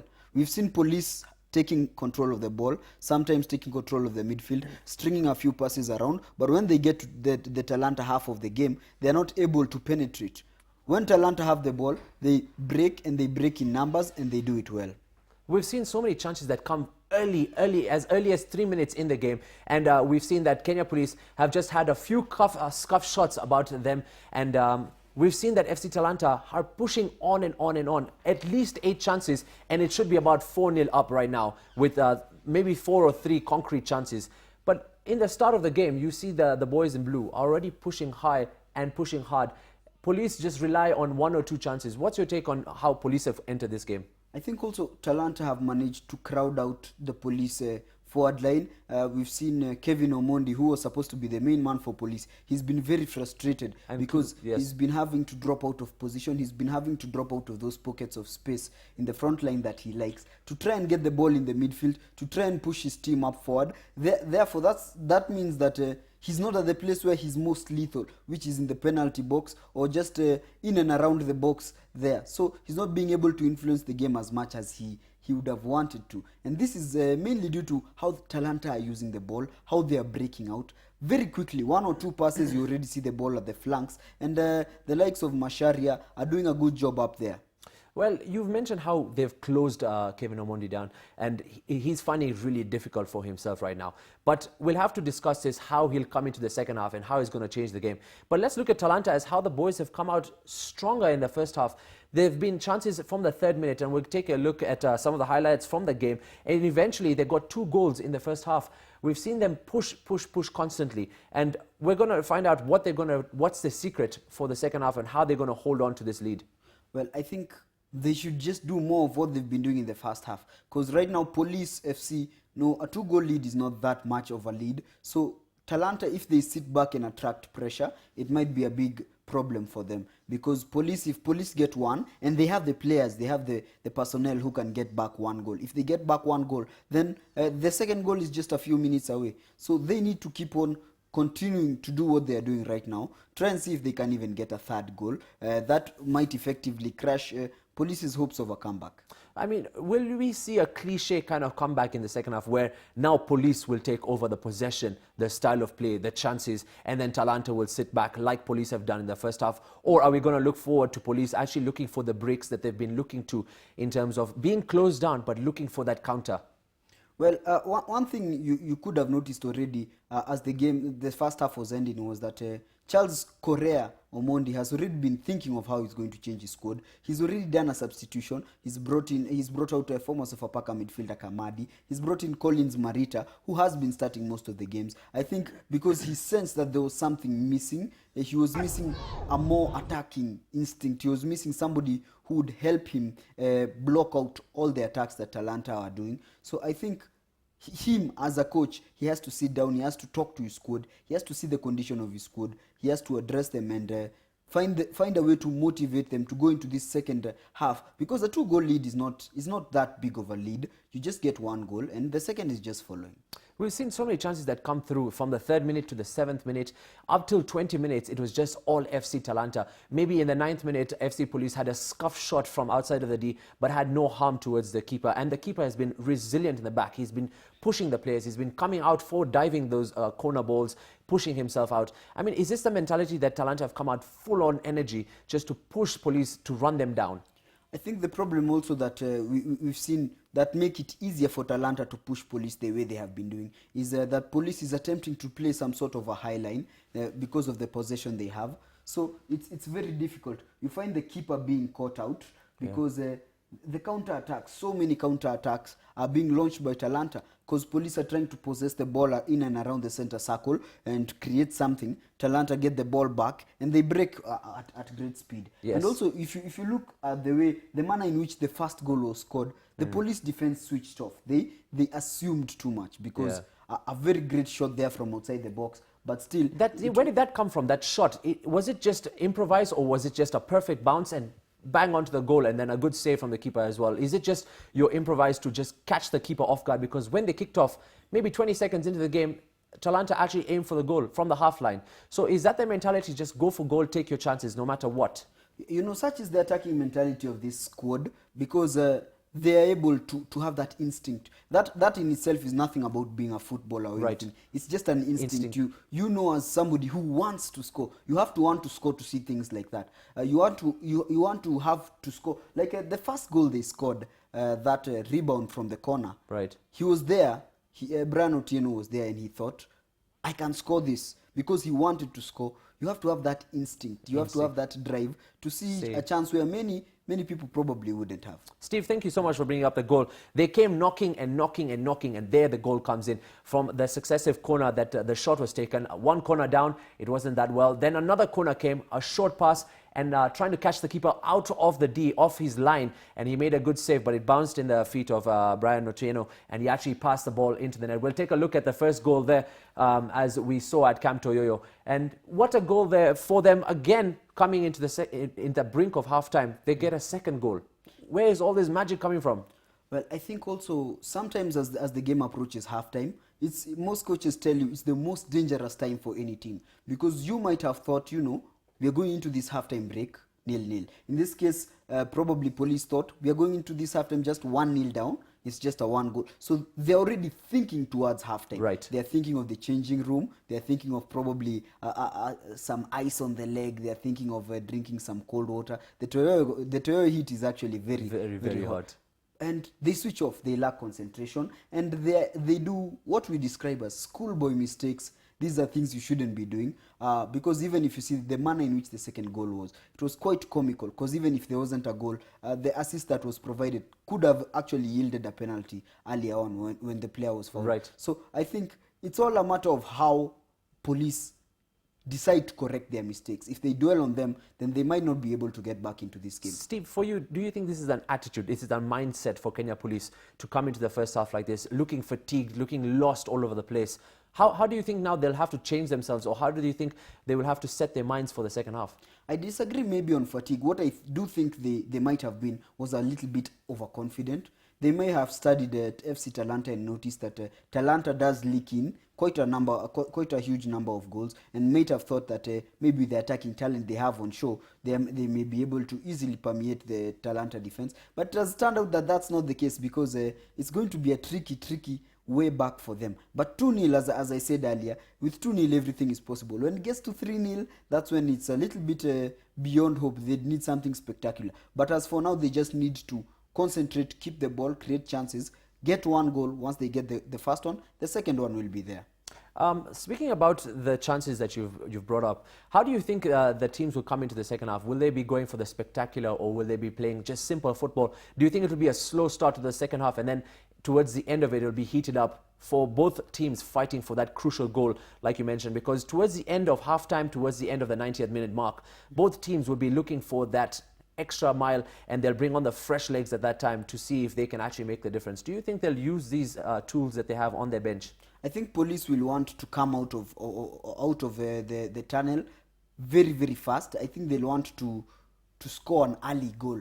Maybe try and see if they can score something in the 50th or the 60th minute, so that they can have a large amount of time to compensate and get the equalizer. And even if they are looking for a winning goal, they'll be the ones who want to be focused. I think for Talanta, John Kamau will probably be telling his charges, concentration is key. Immediately they go onto the pitch, they have to be switched on 100%. They shouldn't want to have a few minutes to settle. They should settle into the game immediately, because if Police get an early goal in the early second half, then mentally that will be a stumbling block for Talanta, who already have a very good advantage.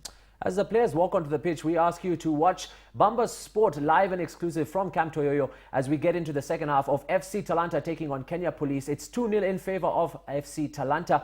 Remember to keep it Bamba Sport on our social media platforms, on Facebook, on Twitter and on Instagram at Bamba Sport. Use the hashtag GameDayLive and NSL on Bamba Sport. As Steve and I will now be giving our predictions. As we've seen, FC Talanta have got the 2-0 lead. How do you think this match will end?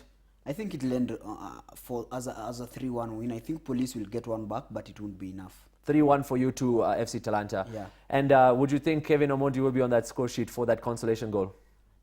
Not necessarily. he's had a hard game. If he gets more opportunities, if they create more opportunities for him, if he gets more space, then maybe he might be able to cause some trouble to the Talanta defense. All right, so we're going to have our players walking back onto the pitch, and we're going to be catching up with Geoffrey Wachira as well as Peter Kirumba. But keep in mind, 4:15 p.m., it's the breakdown of the Stars, as Nairobi City Stars will be taking on the Kibera Black Stars, 4:15 p.m. onwards, live and exclusive at the home of true fans, Bamba Sport. You will be joining me, Jamil Alibai, as well as Steve Juguna, as we'll give you the breakdown for all those matches. And we'll see you at full time for FC Talanta taking on Kenya Police.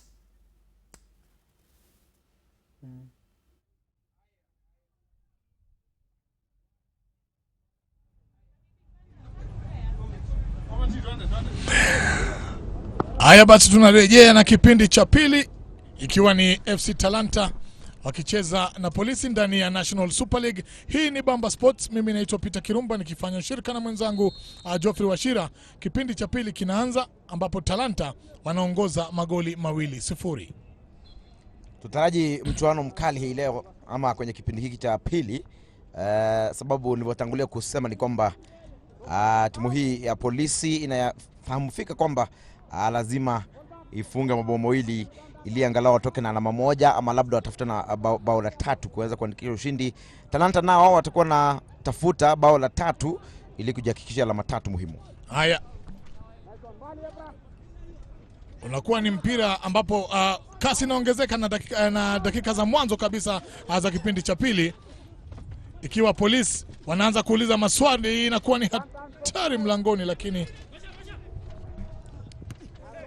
Mashari alikuwa na haraka zaidi, anauwahi mpira kwa mapema. Martin Collins ambaye aliingia na kipindi cha kwanza bado hajaweza kuleta nguvu mpya ndani ya uwanja. Ala, namna gani go nje. Ilikuwa ni hatari nyingine. Ilikuwa hatari kwenye lango pale. Na ilikuwa goalkeeper tena wa timu ya Polisi Paulo Bumbi angejipata matatani kutokana na yeye mchezaji Eric Kapato ambaye alitoa pasi ambayo ililetwa goli la pili katika kipindi cha kwanza. Nafikiri sasa hivi watatuliza katika safu ya kati ili waweze angalau kutafutana, sababu kipindi cha kwanza mipira imepigwa mirefu sana. Inakuwa hatari sasa hivi, yule Kapato anafanya kazi ya ziada sana kujaribu kutafuta goli la 3. Inakuwa ikabu. Refari anasema namna gani? Mchezaji Kapato na keti chini, jina lake Kapato Eric, moja hapo wachezaji ambao wamesumbua sana safu ya ulinzi ya timu ya Polisi. Refari anazungumza na wachezaji kuonesha kwamba mpira unafaa kuwekwa hapo. Naam, inakuwa ikabu. Nikiangalia ikabu, mpigaji atakuwa nani? Talanta, nadhani wanajana Talanta hawa. Tuone kama watapata goli la 3 ama itakuwa namna gani. Refa anapuliza kipenga kuashiria kupigwa kwa ikabu ile. Inanyoshwa mlangoni ndani, lakini nambabatiza tu mmoja wapo wa wachezaji wa klabu kizima cha FC Talanta, ambao sasa hivi nafikiri wameambiwa waweze kutulia na kucheza mchezo wao, kwa maana yake magoli 2 pia haionekani kana kwamba Polisi wataweza kuyapata, ingawa mpira udunda na usishangai ikiwa watapata mabao yote 2, lakini lazima waweze kuwajibika na jinsi walivyoanza kipindi hiki cha pili. Bado yale makali ya kufunga bao na kusonga mbele kwenye safu ya mbele kule yanaonekana kuwa hawana makali sana. Kevin Omondi anakuja kupiga ikabu, anapata ikabu miguu kama 25 kutoka mlangoni. Kevin Omondi dadi anakuja kupiga mpira wenyewe. Mchezaji anajua kupiga mipira aina hii. Mapokezi yatakuwa namna gani mlangoni? Goalkeeper anatoka vizuri kabisa, Peter Mageto. Fanya kazi nzuri yule goalkeeper kipindi cha kwanza. Sasa hivi anaendelea alipoachia. Nadhani Kevin Omondi alikuwa jaribu kuwatafuta wenzake pale mbele, lakini hawakuweza kuwajibika. Na wamepata nafasi kama hii kwenye kipindi cha kwanza. Na kama unavyoona kipa alikuwa peke yake na akaweza kuwahi ule mpira. Na mchezaji Joseph Oyule angeweza kutoka kwa haraka, angefika mbele ya goalkeeper. Hatari mlangoni kule, referee atasema haikuwa penalty, referee anakataa. Anasema nadhani alishikwa jezi vizuri. Aliguswa kwenye jezi ndio. Lakini nadhani yule msaidizi wa refa alikuwa karibu. Alikwenda chini kwa haraka sana. Ndio hiyo goalkeeper Mageto. Nafikiri sasa hivi hata ukiona mili ya wachezaji hawa wa FC Talanta haipo kama kipindi cha kwanza. Sasa hivi kidogo wamerelax wale. Hatari mlangoni kwa Polisi. Na wakiendelea hivi Polisi watakuwa nakula goli la 3 hawa. Nadhani hivi sasa timu yote ambayo iko kifua mbele ina nguvu mpya. Kama unavyoona pale walipata nafasi wale FC Talanta, lakini aliweza kuangushwa pale mchezaji John Masharia. Lakini msaidizi wa refa akasema hakuna masihara, kwa hivyo mechi ikaendelea. Naam. Na nikiangalia mambo ya kandanda wakati mwingine Polisi wanasema kwamba kuna wachezaji watatu ambao hawapo katika kikosi kizima, na ukiangalia wawili kati ya hao ni madefender. Talanta magoli mawili, Polisi bado, ikiwa ni mpira unapigwa mrefu, goalkeeper anachukua, ikiwa ni dakika ya 50 ya mchezo, magoli yakiwa ni 2-0, Talanta mawili, Polisi 0. Kevin Omondi anatafuta mwenzake kule, Mashari anakataa. Wanagonga sana vijana wa FC Talanta. Tayari wamekwisha tulia. Regesha mpira nyuma kwa goalkeeper. Anaanza Mageto pembeni kulia. Anaanza na Guya, kijana ambaye tayari ana kadi ya njano. Anaweka ndefu kabisa kule, lakini inakuwa tena wamekwisha otea. Mpira ukirudi namna hiyo ni vile goalkeeper alinyaka mpira wenyewe ambao ulipigwa shuti na mapema. Alikuwa amelenga kabisa lango. Naam. Lakini kipa wa Polisi akawa macho. Haya. Wanatafuta goli tena vijana wa Polisi. Lakini inaonekana kwamba Polisi ndio wanalindwa sana hapa. Wao kawaida ndio walinzi, lakini leo Talanta inalinda Polisi. Wana talanta ya ulinzi. Naam. Haya, mpira ukirushwa mrefu, nafikiri wakati mwingine hata mpangilio wa timu ya Polisi unapotea, kwa vile vijana hawa wa FC Talanta wanapiga mpira kama sasa. Hatari mlangoni, tunaona goli la 3 ama vipi? Mpira unapigwa nje, mrefu sana unatoka nje. Angetulia na ule mpira, nadhani alifanya halahara kwenda kufunga, lakini nadhani angetulia, na alikuwa na nafasi nzuri ya kufunga. Alijaribu kufunga akiwa yadi nyingi kwa kwenye lango. Naam. Nadhani angetulia na mpira kidogo, angeweza kufunga lile goli. Kevin Ndongo alikuwa na nafasi nzuri. Kiduvi mwendo kikirejelea, unamuona vizuri sana anavyotuliza mpira Kevin Ndongo. Akababaika kumuona defender akija, akapiga shuti na mapema, basi ndio anakosa goli. Haya, badiliko lingine linaingia. Namuona kama ni mchezaji Benjamin Megason anatoka. Anaingia Megason anaingia, anatoka Wamalwa, Douglas Wamalwa. Douglas Wamalwa ndio ametoka na anaingia Megason, ikiwa ni hatari mlangoni kule kwa FC Talanta. Wanagongana vibaya, refaria hajazungumza, kipenga kinalia. Wanataka waangalie itakuwaje, kwa sababu namuona mchezaji Jesse Mate yuko chini. Jesse Mate yuko chini. Kiduvi mwendo kikirejelea, utaona vizuri kwamba alijaribu kupiga chenga yule mchezaji Mate, akaguswa kidogo akaenda chini. Ikawa ni jambo nzito sana kule, waligongana na mchezaji Samuel Semo.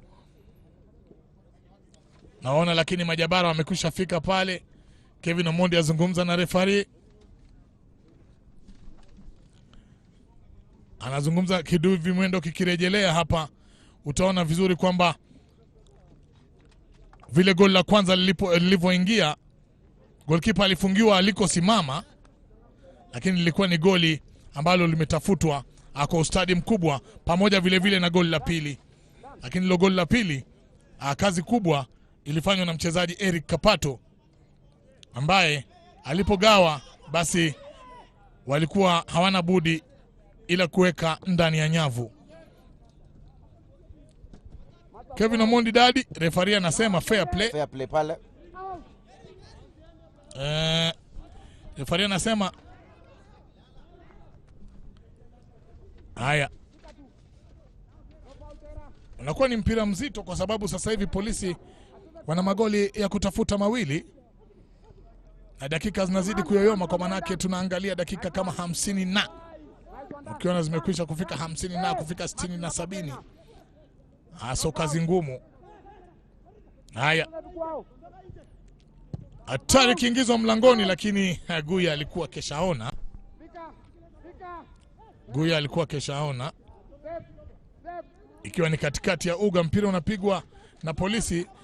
Hawataki mpira ugongwe, hatari mlangoni, wanaruka kichwa, lakini kidogo kimo chake cha urefu kilikuwa kidogo kina matatizo. Anaruka na Ndongo, lakini Ndongo ndio aliyeshinda. Haya, unapigwa mrefu mlangoni, hatari, wanamregesha goalkeeper, anapeana kona. Polisi wanapeana kona. Na nikizungumza na mkufunzi wa timu ya polisi Charles Omondi Korea, naam, aliarifu kwamba msimu huu yeye analenga kumaliza nafasi 6 bora. Kwa hivyo yeye msimu huu hajakuja kwenye ligi hii akitaraji kwamba atashinda ligi. Naam. Anatafuta nafasi ya 6. Haya, wakianza tena Talanta kutafuta goli. Polisi wanacheza na Omondi Kevin, anaugusa sivyo, natoka nje, na kuwa ni mpira wa mrusho. Mrusho mzuri, utarushwa mrusho mfupi sana kwa Mashari, anachukua na piga touch nzuri sana mlangoni. Hatari! Kuna mtu wa kumalizisha goli lile. Washira nyavu zilikuwa zinacheka pale. Nadhani wameponea wale polisi kwa mara nyingine tena, na nilisema kwamba safu ya nyuma ya timu ya polisi haijawajibika katika mechi hii. Inakuwa ni hatari sana mpira, lakini referee anasema offside. Kiduvi mwendo kinarejelea. Tuone mpira ambao uliletwa mrefu pembeni kule, ulipigwa touch ndogo tu sababu goalkeeper alikuwa shatoka, na alikuwa na bahati kwamba haukulenga neti. La sivyo nadhani wangekuwa wameandikisha lao la 3 hapa. Naam, vijana wa FC Talanta. Hata wana bahati sana kwa sababu kulikuwa hakuna mtu akuja kugusa tu kumalizia. Naam. Ikiwa ni vizuri tuone kama mchezaji Benjamin Megason ambaye ameingia nguvu mpya ataweza angalau kuleta tofauti. Wanagonga sana polisi, lakini basi chenga zinakubali sana upande wa timu inaitwa Chobo ya Talanta.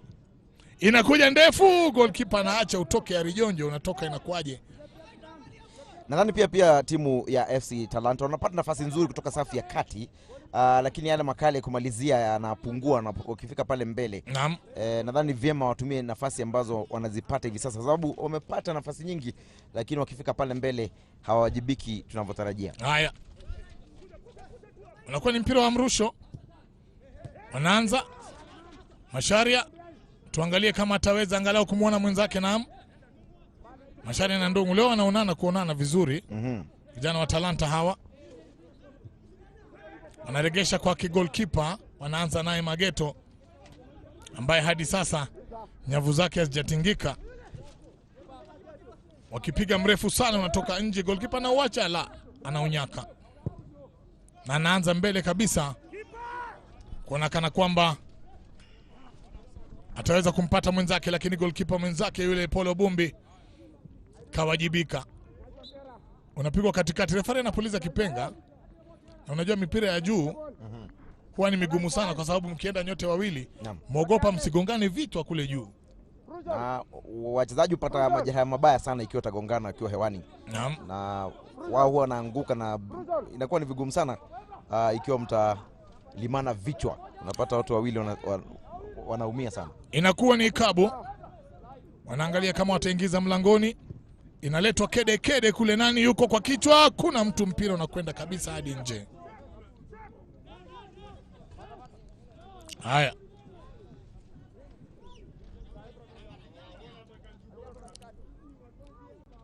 Kipa anachukua mpira kupiga goal kick. Wale vijana wa kumletea goalkeeper mipira hawapo pale nyuma, kwa manake amechukua muda mrefu sana. Wanapigwa mrefu, kipa anatoka ubumbi. Anapangua. Anaendelea kusindikiza hadi nje goalkeeper. Kuna mchezaji wa timu ya Talanta yuko chini sakafuni, natumai ni Eric Kapato. Kapato Eric. Mchezaji ambaye amesumbua sana safu hii ya polisi ya ulinzi. Vijana kama Steve Baraza, Joseph Oyule, Okiki ya Rogo, alienda zake Michael Hamadi, kiduvi mwendo kinarudi. Ngoja tuone. Naam, alijaribu kucontrol ule mpira, goalkeeper katoka, waligongana hewani. Nadhani lakini goalkeeper mwenyewe hakuumia. Naam, unajua hewani ni kazi ya goalkeeper kupiga mbizi. Ndio hakuumia, lakini Kapeto kidogo alipatikana. Ameamua badala ya dawa yataka kunawa. Nadhani tayari amepata ile ganga ya buganga ambayo umwacha mchezaji akiwa na nafuu. Naam. Nadhani atarejea uwanjani hivi sasa. Haya. Itakuwa ikabu ama itakuwa mpira wa kurusha, refari ataamua mwenyewe. Refari ataamua mwenyewe kama itakuwa ni mpira wa kurusha ama ikabu. Anasema mrusho. Unarushwa mlangoni. Watapata nini? Mrusho mwingine. Kwa nazuia isiwe kona. Unajua kona kwa sasa hivi hatari sana. Haya. Tutaangalia itakuwaje. Unakuwa mrusho, lakini mrusho hafifu sana. Jua mrusho unafaa ukiwa mrusho hapo unarushwa kama kona. Mrusho wa tatu, lakini nafasi hii inawaendea polisi.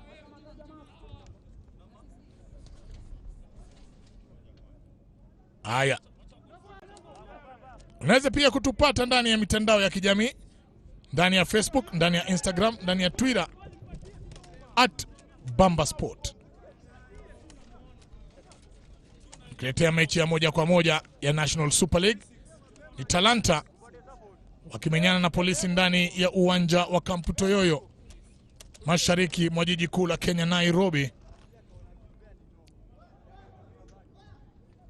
Haya, ngoja tuone itakuwaje mrusho mwingine. Wanaanza kurusha, lakini refari ana mahesabu tofauti. Refari ana hesabu tofauti. Haya. Polisi wanamleta Clinton Kinanga. Clinton Kinanga anaingia ndani kwa kujiuza muda usiokuwa mrefu nani anatoka nje, lakini Clinton Kinanga tayari yuko uwanjani. Refari ya polisi akipenga tena kuashiria kwamba mpira unatoka nje na kwa mrusho pembeni kushoto. Mashida mpira ya kurusha imekuwa mingi sana, mpira hauchezwi ndani ya uwanja sasa. Timu zote mbili nadhani kwenye kipindi cha pili hawajatulia, lakini tunapata mipira mingi ya kurusha sababu hawajatulia na ule mpira, lakini sasa wanatabasamu bila shaka ni Talanta sababu wanajua wako kifua mbele mabomba. Haya. Huo unakuwa ni ikabu, imekwisha chezwa, pigwa pembeni. Wanaanza kucheza mpira kwa haraka polisi ile kutafuta goli.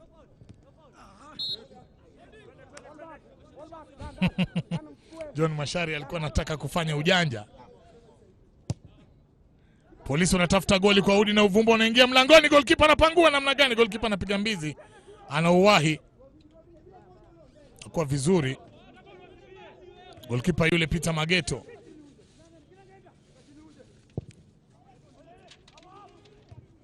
unapigwa mrefu, hamna mtu. Macharia anapiga pasi nzuri kabisa pale, ale goalkeeper anatoka anachukua mpira wenyewe, lakini referee tayari alikuwa ashapuliza kipenga kile kuashiria kwamba amekwisha otea. Na kwa mpira mtamu sana kipindi cha pili. Maana yake polisi sasa wanafungua uwanja, wanaenda kutafuta magoli. Amekwisha fanya mabadiliko ya kutosha. Ukiingizwa mlangoni kule, anatoka goalkeeper anakosa, inakuwa goal.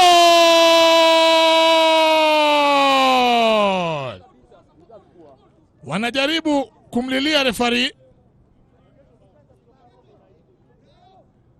Wavuzi wa referee unasemaje? Referee anakataa. Sema alimvuta jezi mchezaji Daniel Guya. Hiyo inaonyesha kwamba polisi wameanza angalau timu ya polisi kutafuta goli. Kidubi mwendo kinarudi. Kikujuza mpira uliletwa mrefu mlangoni. Wakaenda wakaenda mlangoni kwa kipa. Mpira uko juu kwa juu. Kipa katoka. Alipougusa mwenyewe kijana Clinton Kinanga alimgusa kipa. Akamsukuma kwa mguu wake wa kulia. Kweli ilikuwa ni ikabu ile. Referee anapata jibu hilo 100 juu ya 100. 1 juu ya alama. Hapo referee anafanya kazi nzuri kabisa, kwa manake angelikuwa ni Kirumba labda angeliamua vingine. Kevin Omondi anaweka mpira mlangoni kule, goalkeeper anachukua. Huyu goalkeeper ujanja wake, akichukua mpira lazima kenda chini sakafuni angalau kwa sasa wanaongoza, kwa hivyo atakuwa anajaribu kupoteza wakati.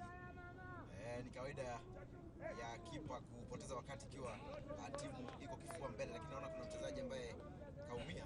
Mchezaji Guya, natumaini mchezaji Guya yuko chini.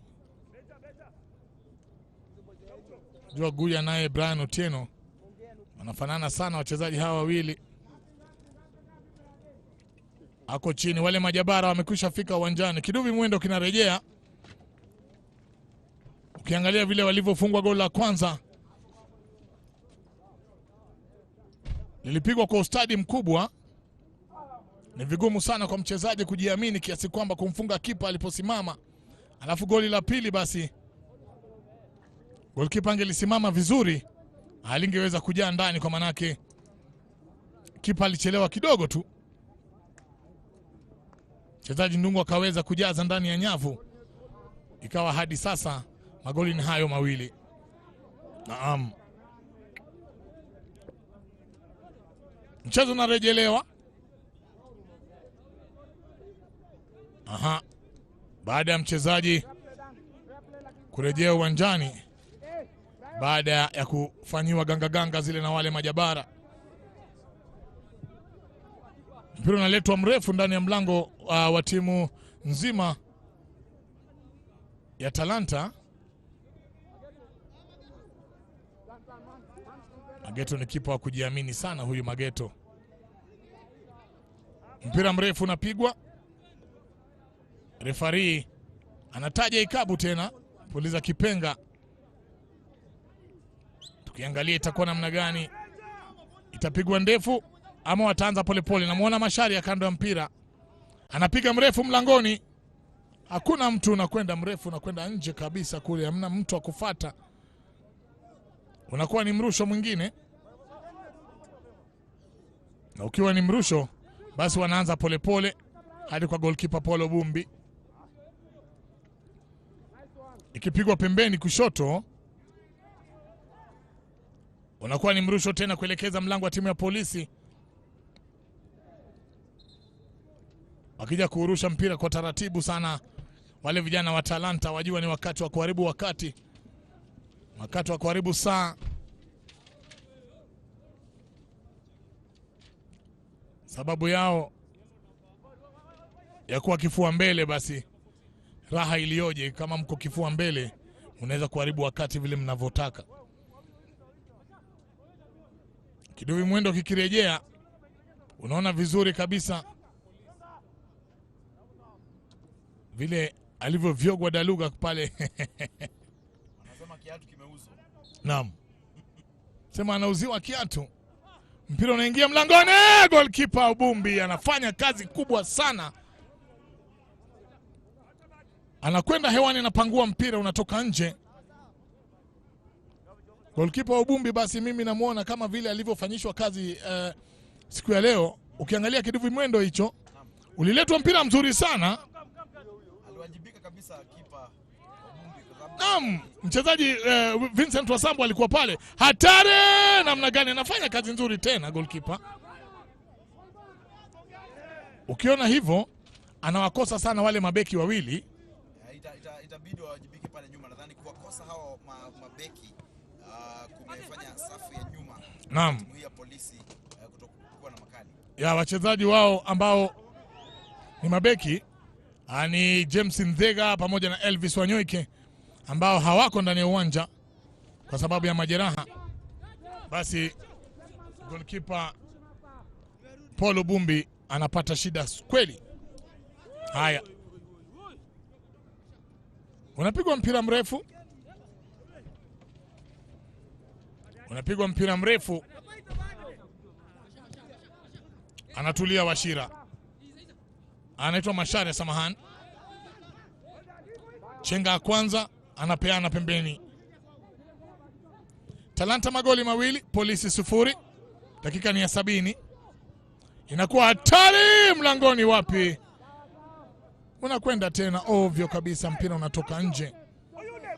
Bado wanacheza mpira hatari sana wachezaji wa timu ya Polisi. Namwona Charles Omondi Korea. Anamwita Charles Omondi. Mkufunzi huyu. Namwona kweli uso wake si wa kutabasamu sana. Naomba vijana wake waweze kuwajibika. Haya. John Kamau amekwisha tulia sasa. John Kamau amekwisha tulia, inapigwa ndefu mlangoni kule, anatoka goalkeeper vizuri kabisa. Peter Mageto. Leo mipira yote ambayo anaipata anainyaka kwa ustadi na kutulia. Inakuwa kazi nzuri. Inakuwa kazi nzuri. Inapigwa nyingine ndogo. Wanajaribu kutafuta goli wale Polisi. Mlangoni tena hatari. Hamna mtu. Mipira mirefu inakataa mambo. Charles Omondi uso wake unajaa wasiwasi. Amekwisha maliza shughuli yake ile. Sasa ni vijana wawajibike. Kiatu kinauzwa. Mchezaji jezi nambari 8 Calvin Kwasa anavyogwa Daluga na kwenda chini. Referee anaitana. Naambia mchezaji jezi nambari 5 Joseph Oyule,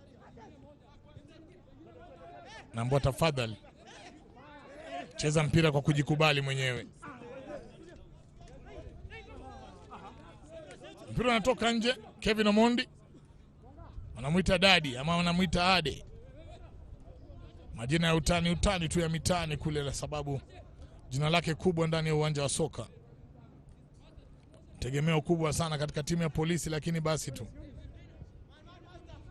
Haya, Mashari na Ndungu pamoja na Vincent Wasambo wanafanya kazi nzuri sana katika safu ya kati ya timu ya Talanta.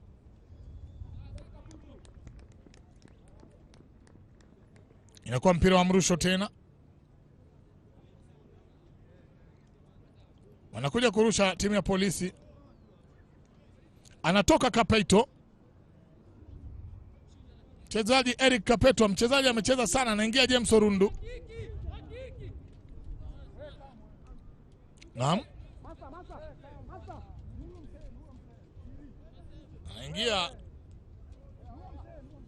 Anaingia mchezaji James Orundu, jezi namba 30, moja hapa ya majina ambayo umeyajua sana ndani ya mchezo wa kandanda nchini Kenya. James Orundu. Baraza anarusha. Anaitwa Steve Baraza, jezi nambari 26. Wanaanza tena nyuma Polisi. Anatanua uwanja mrefu sana, lakini kipa anatoka anachukua. Kwa mguu wake wa kulia anatulia. Anaanza nyuma vile vile. Nafasi nzuri kuanza nyuma kwa maana yake mnajijenga vile mnavyopanda. Ndogo inapigwa. Kipa anaregeshewa, lakini safari hii anasema hamna kubaki. Napigwa mrefu na katwa kwa kichwa. Unakuwa mrusho ama ikabu. Refari ana Okiki ya Rogo anazungumziwa na refari Amin Agik. Amecheza visivyo. Amchezea mchezaji Brian Otieno. Na kiduvi mwendo kikirejea basi utaona alipiga kichwa, lakini uliangalia vile alivyoweka mkono wake basi nyuma ya kichwa cha mchezaji Brian Otieno. Anakwenda chini kwa kishindo. Na mchezaji Marita, jezi nambari 40. Namuona anaangalia mambo yako vipi. Bado mpira unasimama. Tuonekana kwamba matokeo ya ikabu hii yatakuwa namna gani. Refari anapanga guu moja guu pili hadi ambapo watakapokuja kuweka ukuta wao wa binadamu wachezaji hawa wa Polisi. Haya, ikabu inakuja kupigwa ndani ya mlango ndani kule, lakini goalkeeper ananyaka. Umekuwa ni mpira wa kumpatia goalkeeper sadaka huo. Apiga nzuri, hatari mlangoni. Hapana, wanaanza vizuri sana FC Talanta kwa kujiamini sana. Kipindi cha pili hatujashuhudia goli hata moja. Visigino vinakubali. Timu zote mbili zinaanza kuonesha talanta ya kila aina. Ingawa Polisi wana mlima mkubwa wa kukwea. Pembezoni kulia mpira unapigwa mrefu. Anatuliza Kevin Omondi. Wajaribu kuingia ndani ya maeneo ya hatari, ndani ya himaya ile ya timu ya Talanta.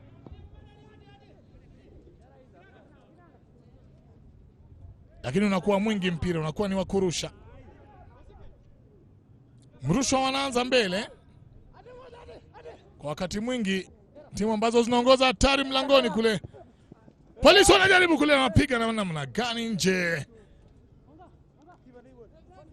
Alijaribu kupiga mpira juu kule, lakini inakuwa hatari sana. Mpira unatoka unaambaa juu ya mtambaa panya. Inasemekana goal kick. Kipa huyo anachukua wakati wake goalkeeper. Ndosha mpira mrefu. Lakini sasa hivi Polisi wanaweza angalau kumiliki safu yao ya ulinzi. Wanaondosha mbele. Kevin Omondi anatafuta. Nani ameingia? Hakuna. Unaguswa nje. Kurusha. Anarusha vizuri mchezaji Steve Baraza. Mpira unamrejelea Steven Baraza. Wanatafuta nafasi ya kuingia mlangoni kule, wanapata kona.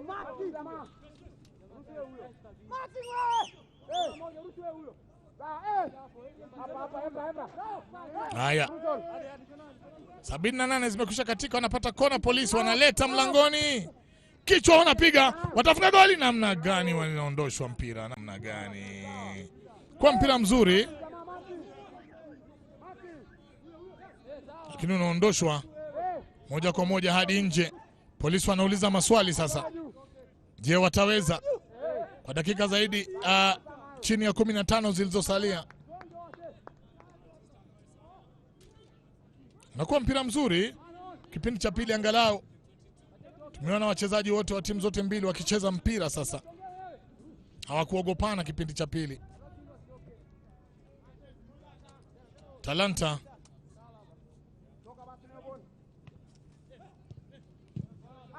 wanaanza ni kana kwamba wanazuia uongozi wao wa magoli mawili. Uongozi huo ni hatari sana kuzuia, kwa manake mpira udunda kama siku nyingi wanavyosema watangazaji waliokuja mbele yangu na kabla ya mimi hadi sasa. Mpira hauna adabu, kana kwamba ndio vile vile mchezaji 18 jezi anashikwa akiwa ameotea. Unaanzwa vizuri, ondosha mbele, tafuta nani? Dadi anakosa. Katikati mwa uwanja mpira ukichezwa unakwama. Lakini sasa hivi kuna mchezaji John Mashari ya Kevin Ndungu. Wamejaribu sana katika mechi ya leo. Wanaanza kucheza kwa madaha ingana kana kwamba wanaongoza hawa polisi. Wanaingiza mpira mlangoni, inakuwa hatari. Hakuna mtu ambaye yuko kule kumaliza mambo. Unapigwa mrefu. Kevin Omondi anakosa, ananawa mbele ya macho ya refari. Hapo refari hawezi kukosea. Dakika ni ya 80. Talanta mawili, Polisi 0. Mchezaji Otieno pamoja na Ndungu walifunga magoli yote mawili.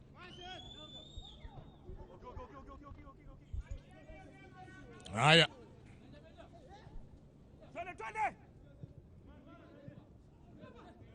inakuwa mambo makubwa. Kuna mchezaji anakwenda chini, refari hajamuona. Mpira unaendelea. Inakuwa mpira hatari sana, kwa manake Benjamin Megason anavyogwa, anauziwa viatu kule pembeni. Na vile vile Brian Otieno anakwenda chini. Mwenye kuuza na mwenye kununua viatu wote wanaenda chini. Haya, majabara wamekwisha ingia. Dawa ya wachezaji hawa wa timu ya Talanta ni maji tu. Haya, napatikana kona ama ikabu. Refari taamua mwenyewe. Alikuwa ni mchezaji Ndungu. Haya, mfungaji wa goli Ndungu anatoka.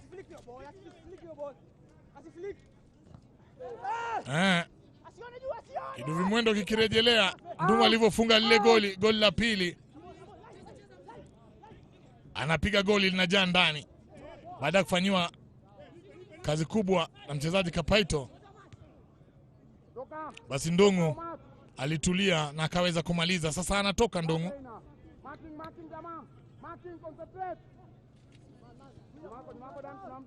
Msaidizi wa goli la pili pamoja na mfungaji wote wapo nje.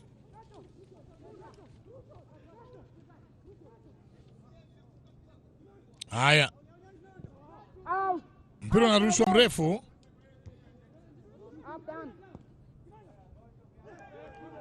Vijana wa polisi wanauliza swali pale mlangoni. Nje. Wanapiga mpira mtamu sana. Wanaanza na kona fupi. Wanauliza swali lingine. Refari anaamua namna gani? Kona nyingine. Fanya kazi nzuri sana mchezaji Peter Mageto. Inaanzwa kona, lakini pigwa kona na madaha sana. Haya, pembeni kushoto mambo si mabaya sana. Inaingizwa mlangoni kule, goalkeeper anaruka na wacha. Msaidizi wa refari anasema ikabu. Kiduvi mwendo kinarejelewa. Mpira ulipigwa mtamu sana na mchezaji nguvu mpya Benjamin Megson. Goalkeeper Peter Mageto anafanya kazi ya ziada. Sasa hivi anapiga goal kick. Ananyosha ndefu, hakuna mtu akufuata, unakuwa mrusho. Kevin Omondi Dadi, mpira unaingizwa mlangoni, unakuwa rahisi sana kwa mchezaji Herit Muigai. Inapigwa ndefu, polisi wataweza kupata goli la 3. Hatari, lakini inapigwa mpira wapi? Mpira unapanda juu ya mtamba wa panya kule, unatoka. Inakuwa ni goal kick nyingine mlangoni kwa goalkeeper Polo Bumbi, ambaye analeta kwa tafuta wachezaji wenzake kule.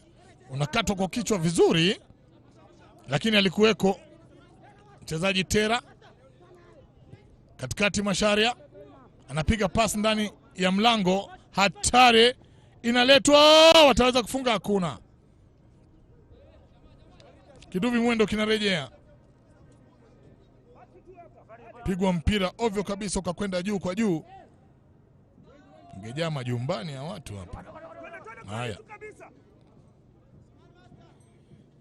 njoo mitani kwetu huku bwana, ukiweza kupiga mipira ijae ndani ya jikoni. Aliyo huko anabahatika. Mashari anapiga pasi nzuri sana, mguu wake wa kushoto ni mguu ambao unakubalika. Haya, hatari ndefu inaingizwa mlangoni, kichwa wapi? Hakuna mtu. Italetwa nyingine, naam, mlangoni, hatari, hajaondoka. Inakuwa tamu, lakini polisi wanajikakamua na kuondosha mpira wenyewe. Unaguswa vizuri, tafuta goli, anatanda wa pigwa chenga ndogo kule, pasi inaondoshwa kushoto kule, ananyosha ndefu. Angalau kipindi cha pili tunaona watu wakionana, watu wakitafutana. Mchezaji anakwenda chini, ateleza. Dadi anachukua mpira kurusha. Nakuwa ni mpira mzuri kabisa kipindi cha pili. Kiduvi Mwendo kikirejea, tukiangalia ilikuwaje. Taka kupiga mpira mtamu mlangoni, kulikuwa hakuna nafasi ya kupita hapo. Haya, unakuwa ni mrusho. Anarusha 28 mgongoni Herit Muigai. Touch nzuri sana ya mchezaji Macharia. Anaugusa mpira vizuri sana mchezaji Macharia. Hatari tena mlangoni, lakini alikuweko Steven Baraza. 26. Naam, 26. Inarushwa ndefu. Polisi wamekwisha jua kwamba hapa kitumbua kimekwisha kuingia mchanga. Itakuwa hatari, hamna. Mpira ulikuwa mrefu, unatoka. Steve Baraza anarusha, jaribu kutafuta mchezaji Oyule. Oyule anapiga off, inaingia mlangoni. Hatari, namna gani anapiga mpira ambao kwa kweli angeliukunja kwa ustadi zaidi, angekuwa anazipata zile nyavu zake goalkeeper Peter Mageto, ambaye anatoka sasa kuanza kupiga goal kick. Anaanza nyuma pole pole kwa... Naam, anaonyesha utulivu mkubwa sana kwa kuanza pale nyuma. Macharia pembezoni, tafuta Herit Muigai. Brian Otieno, Macharia, Rundu James. Ni mpira wa gonga nipe gonga nikupe. Polisi wanachukua mpira, wanamiliki katikati. Naam, wanaanza kuuliza maswali wale polisi. Inakuwa hatari. Refari anasema penalty. Naam, aliguswa kidogo, akaenda chini. Refari anasema tuangalie kwenye Kiduvi Mwendo hapa. Naam, anaingia mlangoni kule, anaguswa kidogo tu.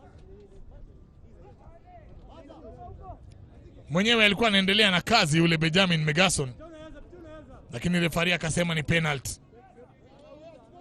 Anakuja kupiga penalty yenyewe mchezaji Jesse Mate. Dakika 88, Jesse Mate. Jesse Mate,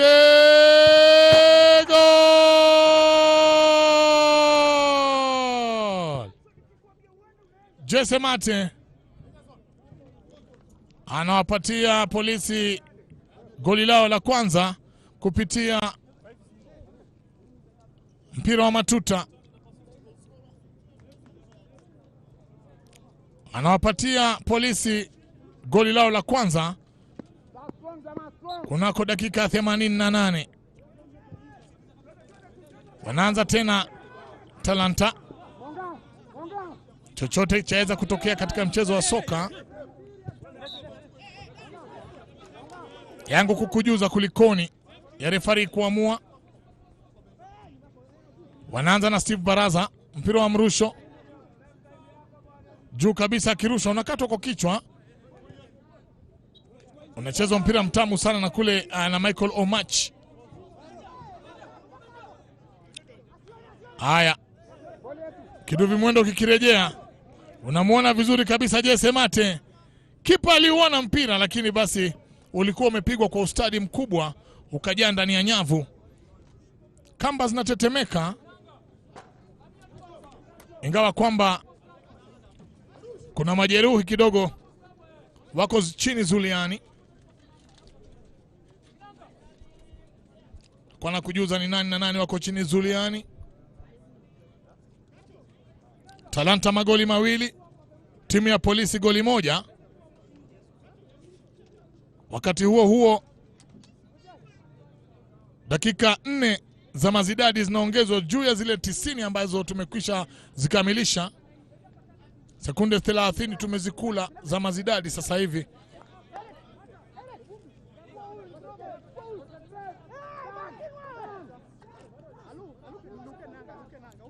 Wacha tuangalie kama wataweza hawa kupata goli la pili kutokana na ikabu ambayo wanaweza kuipata hawa Polisi. Haya, mrusho unakuja, kichwa kinaitika, kipa anatoka na nyaka, lakini wakidai kona. Refari amekwisha ona kwa uzuri, refari Amin Agik. Goalkeeper Peter Mageto. Goalkeeper Peter Mageto anarusha, anapigwa ndefu. Mashari anapiga kisigino kitamu kweli, mtafuta James Orundu.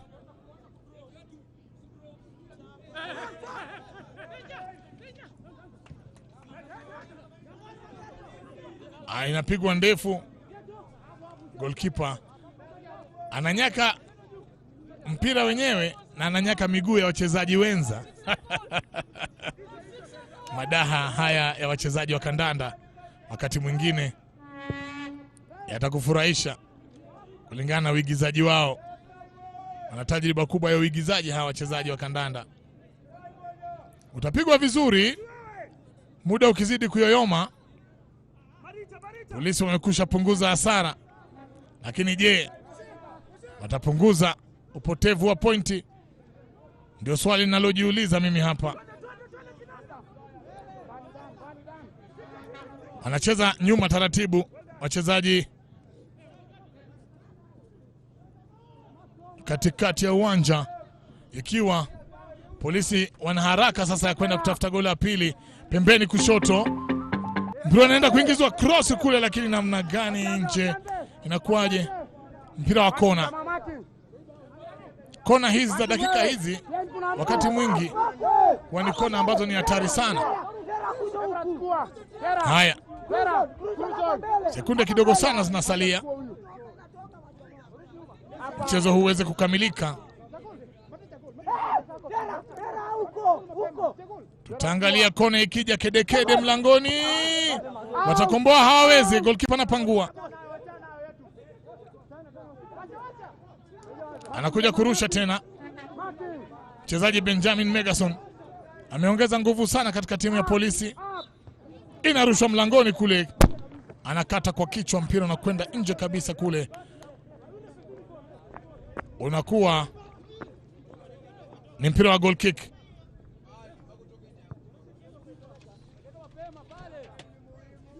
Kipa anachukua wakati wake, anachukua sekunde zake, basi anajua wakati wowote kipenga cha refari kitakuwa kinalia. Anaondosha mpira kwake yule goalkeeper. Kichwa kinaita, lakini goalkeeper anatoka Polo Bumbi. Anachukua mpira kwa haraka, regesha mlangoni, hatari, lakini kipa anatoka kwa madaha kweli, anatuliza mpira kifuani.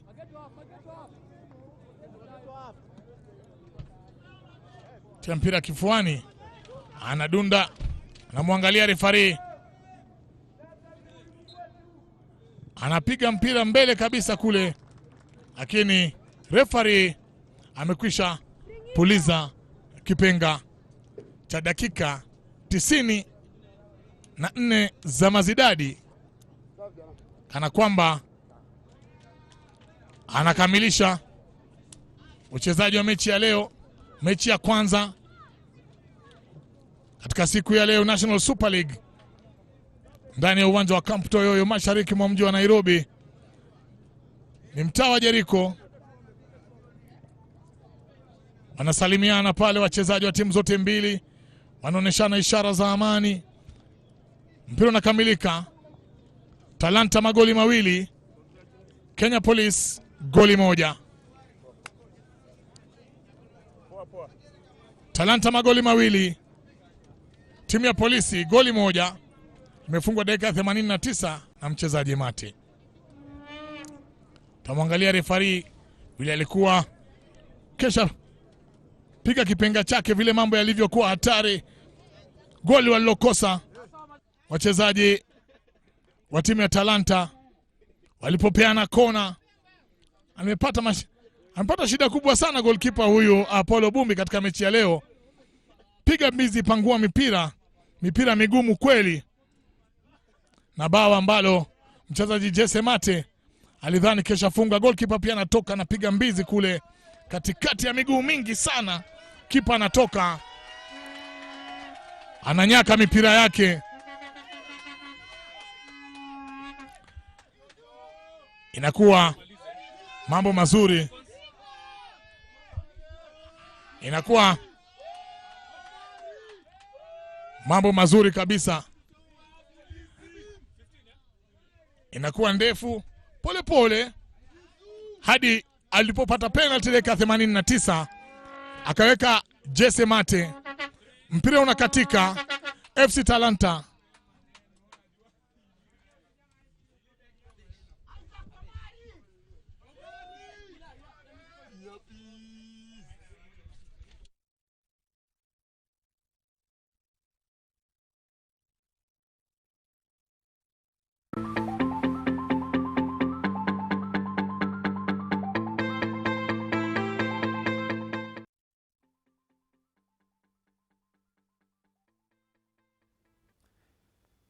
Yes, indeed, it is game day live, as we've just witnessed at full time. We've got FC Talanta 2, Police FC 1. They managed to pull one consolation goal back in the last few minutes of the game. But as Steve, our analyst today, has mentioned that they will pull something back, and they did towards the end of the game. So let's look at second half, how it turned around. I mean, we mentioned this, that at halftime, they will go for the kill. They will maybe look for the third, the fourth, and maybe the fifth. I think this game would have easily gone down to 5 goals for Talanta. Yeah, they were very wasteful in front of goal. They didn't capitalize on their chances, and the same errors that Police were making the first half are the same errors they made in the second half. They were pressing, they were playing such a high defensive line, and Talanta has willing runners, the likes of Kapaito, who are able to go and try and see if they can permeate that back four. But I think in general, the scoreline doesn't reflect the game. The game actually, that scoreline flatters Police. The game should have ended at least 4-1 or 5-1 in favor of Talanta FC. The chances that Police got were just out of the blue, very rare sometimes, or maybe when Talanta FC were caught off guard in the defense. But if you see the way Talanta were playing, they would use off-the-ball movement to get the runs through, to get that space. So every time they release the ball, one player is off and is on the way to another run. Yeah, they were making very good runs. And key to this is someone we spoke extensively about in the pre-match analysis, and that was John Masharia, the current Kenya Under-20 captain. We could see him there in the center of the park, sometimes drifting wide, making those wonderful runs. Kapaito also had a wonderful game today. He assisted the second goal, of course, by Ndongo. It was a very good all-round attacking performance and also defensive performance by Talanta. Aside from that penalty incident, they played really well. I mean, the first 20 minutes of the second half, from the 45th to probably the 75th minute, they had control. But then the police started coming to threat with those aerial balls from the wings to the side, and they would actually use this to target key man Kevin Omondi. So they would try their chances, but they would fail miserably because they would always be caught out, and there was no space for them to breathe from Talanta. Some of the chances we've seen here, a great shot there and a great and even better save. For me, Steve, I think the Talanta goalkeeper was the man of the match. Yeah, he did good today. But also, when we speak honestly, he didn't face much today. Right. Because police struggled to create. When they saw in the latter stages of the second half that they were not able to go through passing and through trying to get through with the attacking midfielders, they just decided to go route one. They brought in Kinanga in, and he's a huge striker up front. And that was something we saw, especially in the disallowed goal in the 64th minute, the goal that should have been scored by Mata. Kinanga was the person who was the tall, influencing figure who fouled the goalkeeper. Otherwise, it would have ended 2-2. So police always have this aerial threat that we've seen, and I think the disallowed goal will be shown in just a bit. But if you see the way their style of play, they come round from the wings and put the ball into the box, and they rely on these high balls, touched in by the player, but a foul on the keeper at the same time. Yeah, they also exposed the area of vulnerabilities of the Talanta defense, because if you look at someone like Terra Fernandez, if you put him up against Kinanga, he was suffering, especially in the latter stages of those second halves. So if probably police had capitalized and learned this a little bit earlier, they would have maximized on their set pieces. They would have gotten at least a second goal into that. But I think Charles Omondi will be disappointed by the way his team has played, because they've not played very well. Steve, you said that the last few minutes of any match at halftime or at 90 minutes is very crucial. Let's go to the goal where they actually pulled one back in the consolation goal. Very well run from one of the players, putting into the box and laying it for Mata into the box. And this is a very great individual run from the midfielder, going past the whole midfield, putting a great ball through to the middle, and he took his chances, still got back up on his feet, but still earned himself a penalty. This is the dying minutes of the game. Did police have to wake up earlier? Well, also you could see the impact of some of the substitutions that the police had made, because this is Talanta. They've been playing well the whole game, but they've used a lot of energy in the style of football they've been playing. So they are all tired. That's why they could make silly fouls like that. They could lose concentration, and the penalty was converted, and it became 2-1. Well, at the end of that match, it's FC Talanta 1. FC Talanta 2 and Kenya Police 1, pulling that consolation goal. There's your full-time score. And it was live and exclusive at Bamba Sports, and you can catch that as well. Even you can go onto our social media platforms on Facebook, on Twitter, and on Instagram at Bamba Sport, and get in touch with us. Our live stream is live.bambakenya.co.ke. You can watch that game live wherever you are right now. But if you're on your set-top box, then you don't have to miss the next match, because coming up in just a bit, we're going to be catching up with the Stars clash, as the Nairobi City Stars will be taking on Kibera Black Stars at 4:15 p.m. Don't go anywhere. This is the home of true fans, Bamba Sport.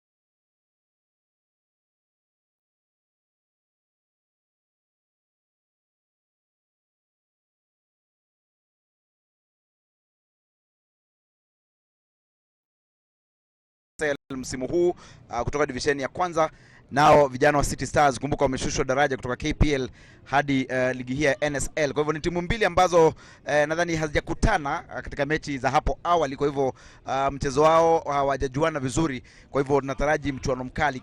Timu ya Black Stars hajakuwa ikitia fora katika mechi ambazo imecheza kufikia sasa. Nadhani wamekaribishwa kwenye ligi hii kwa kishindo. Kwa hivyo hii leo watakuwa wanajaribu kupata alama tatu, la sivyo wataendelea kuvuta mkia katika ligi hii ya NSL.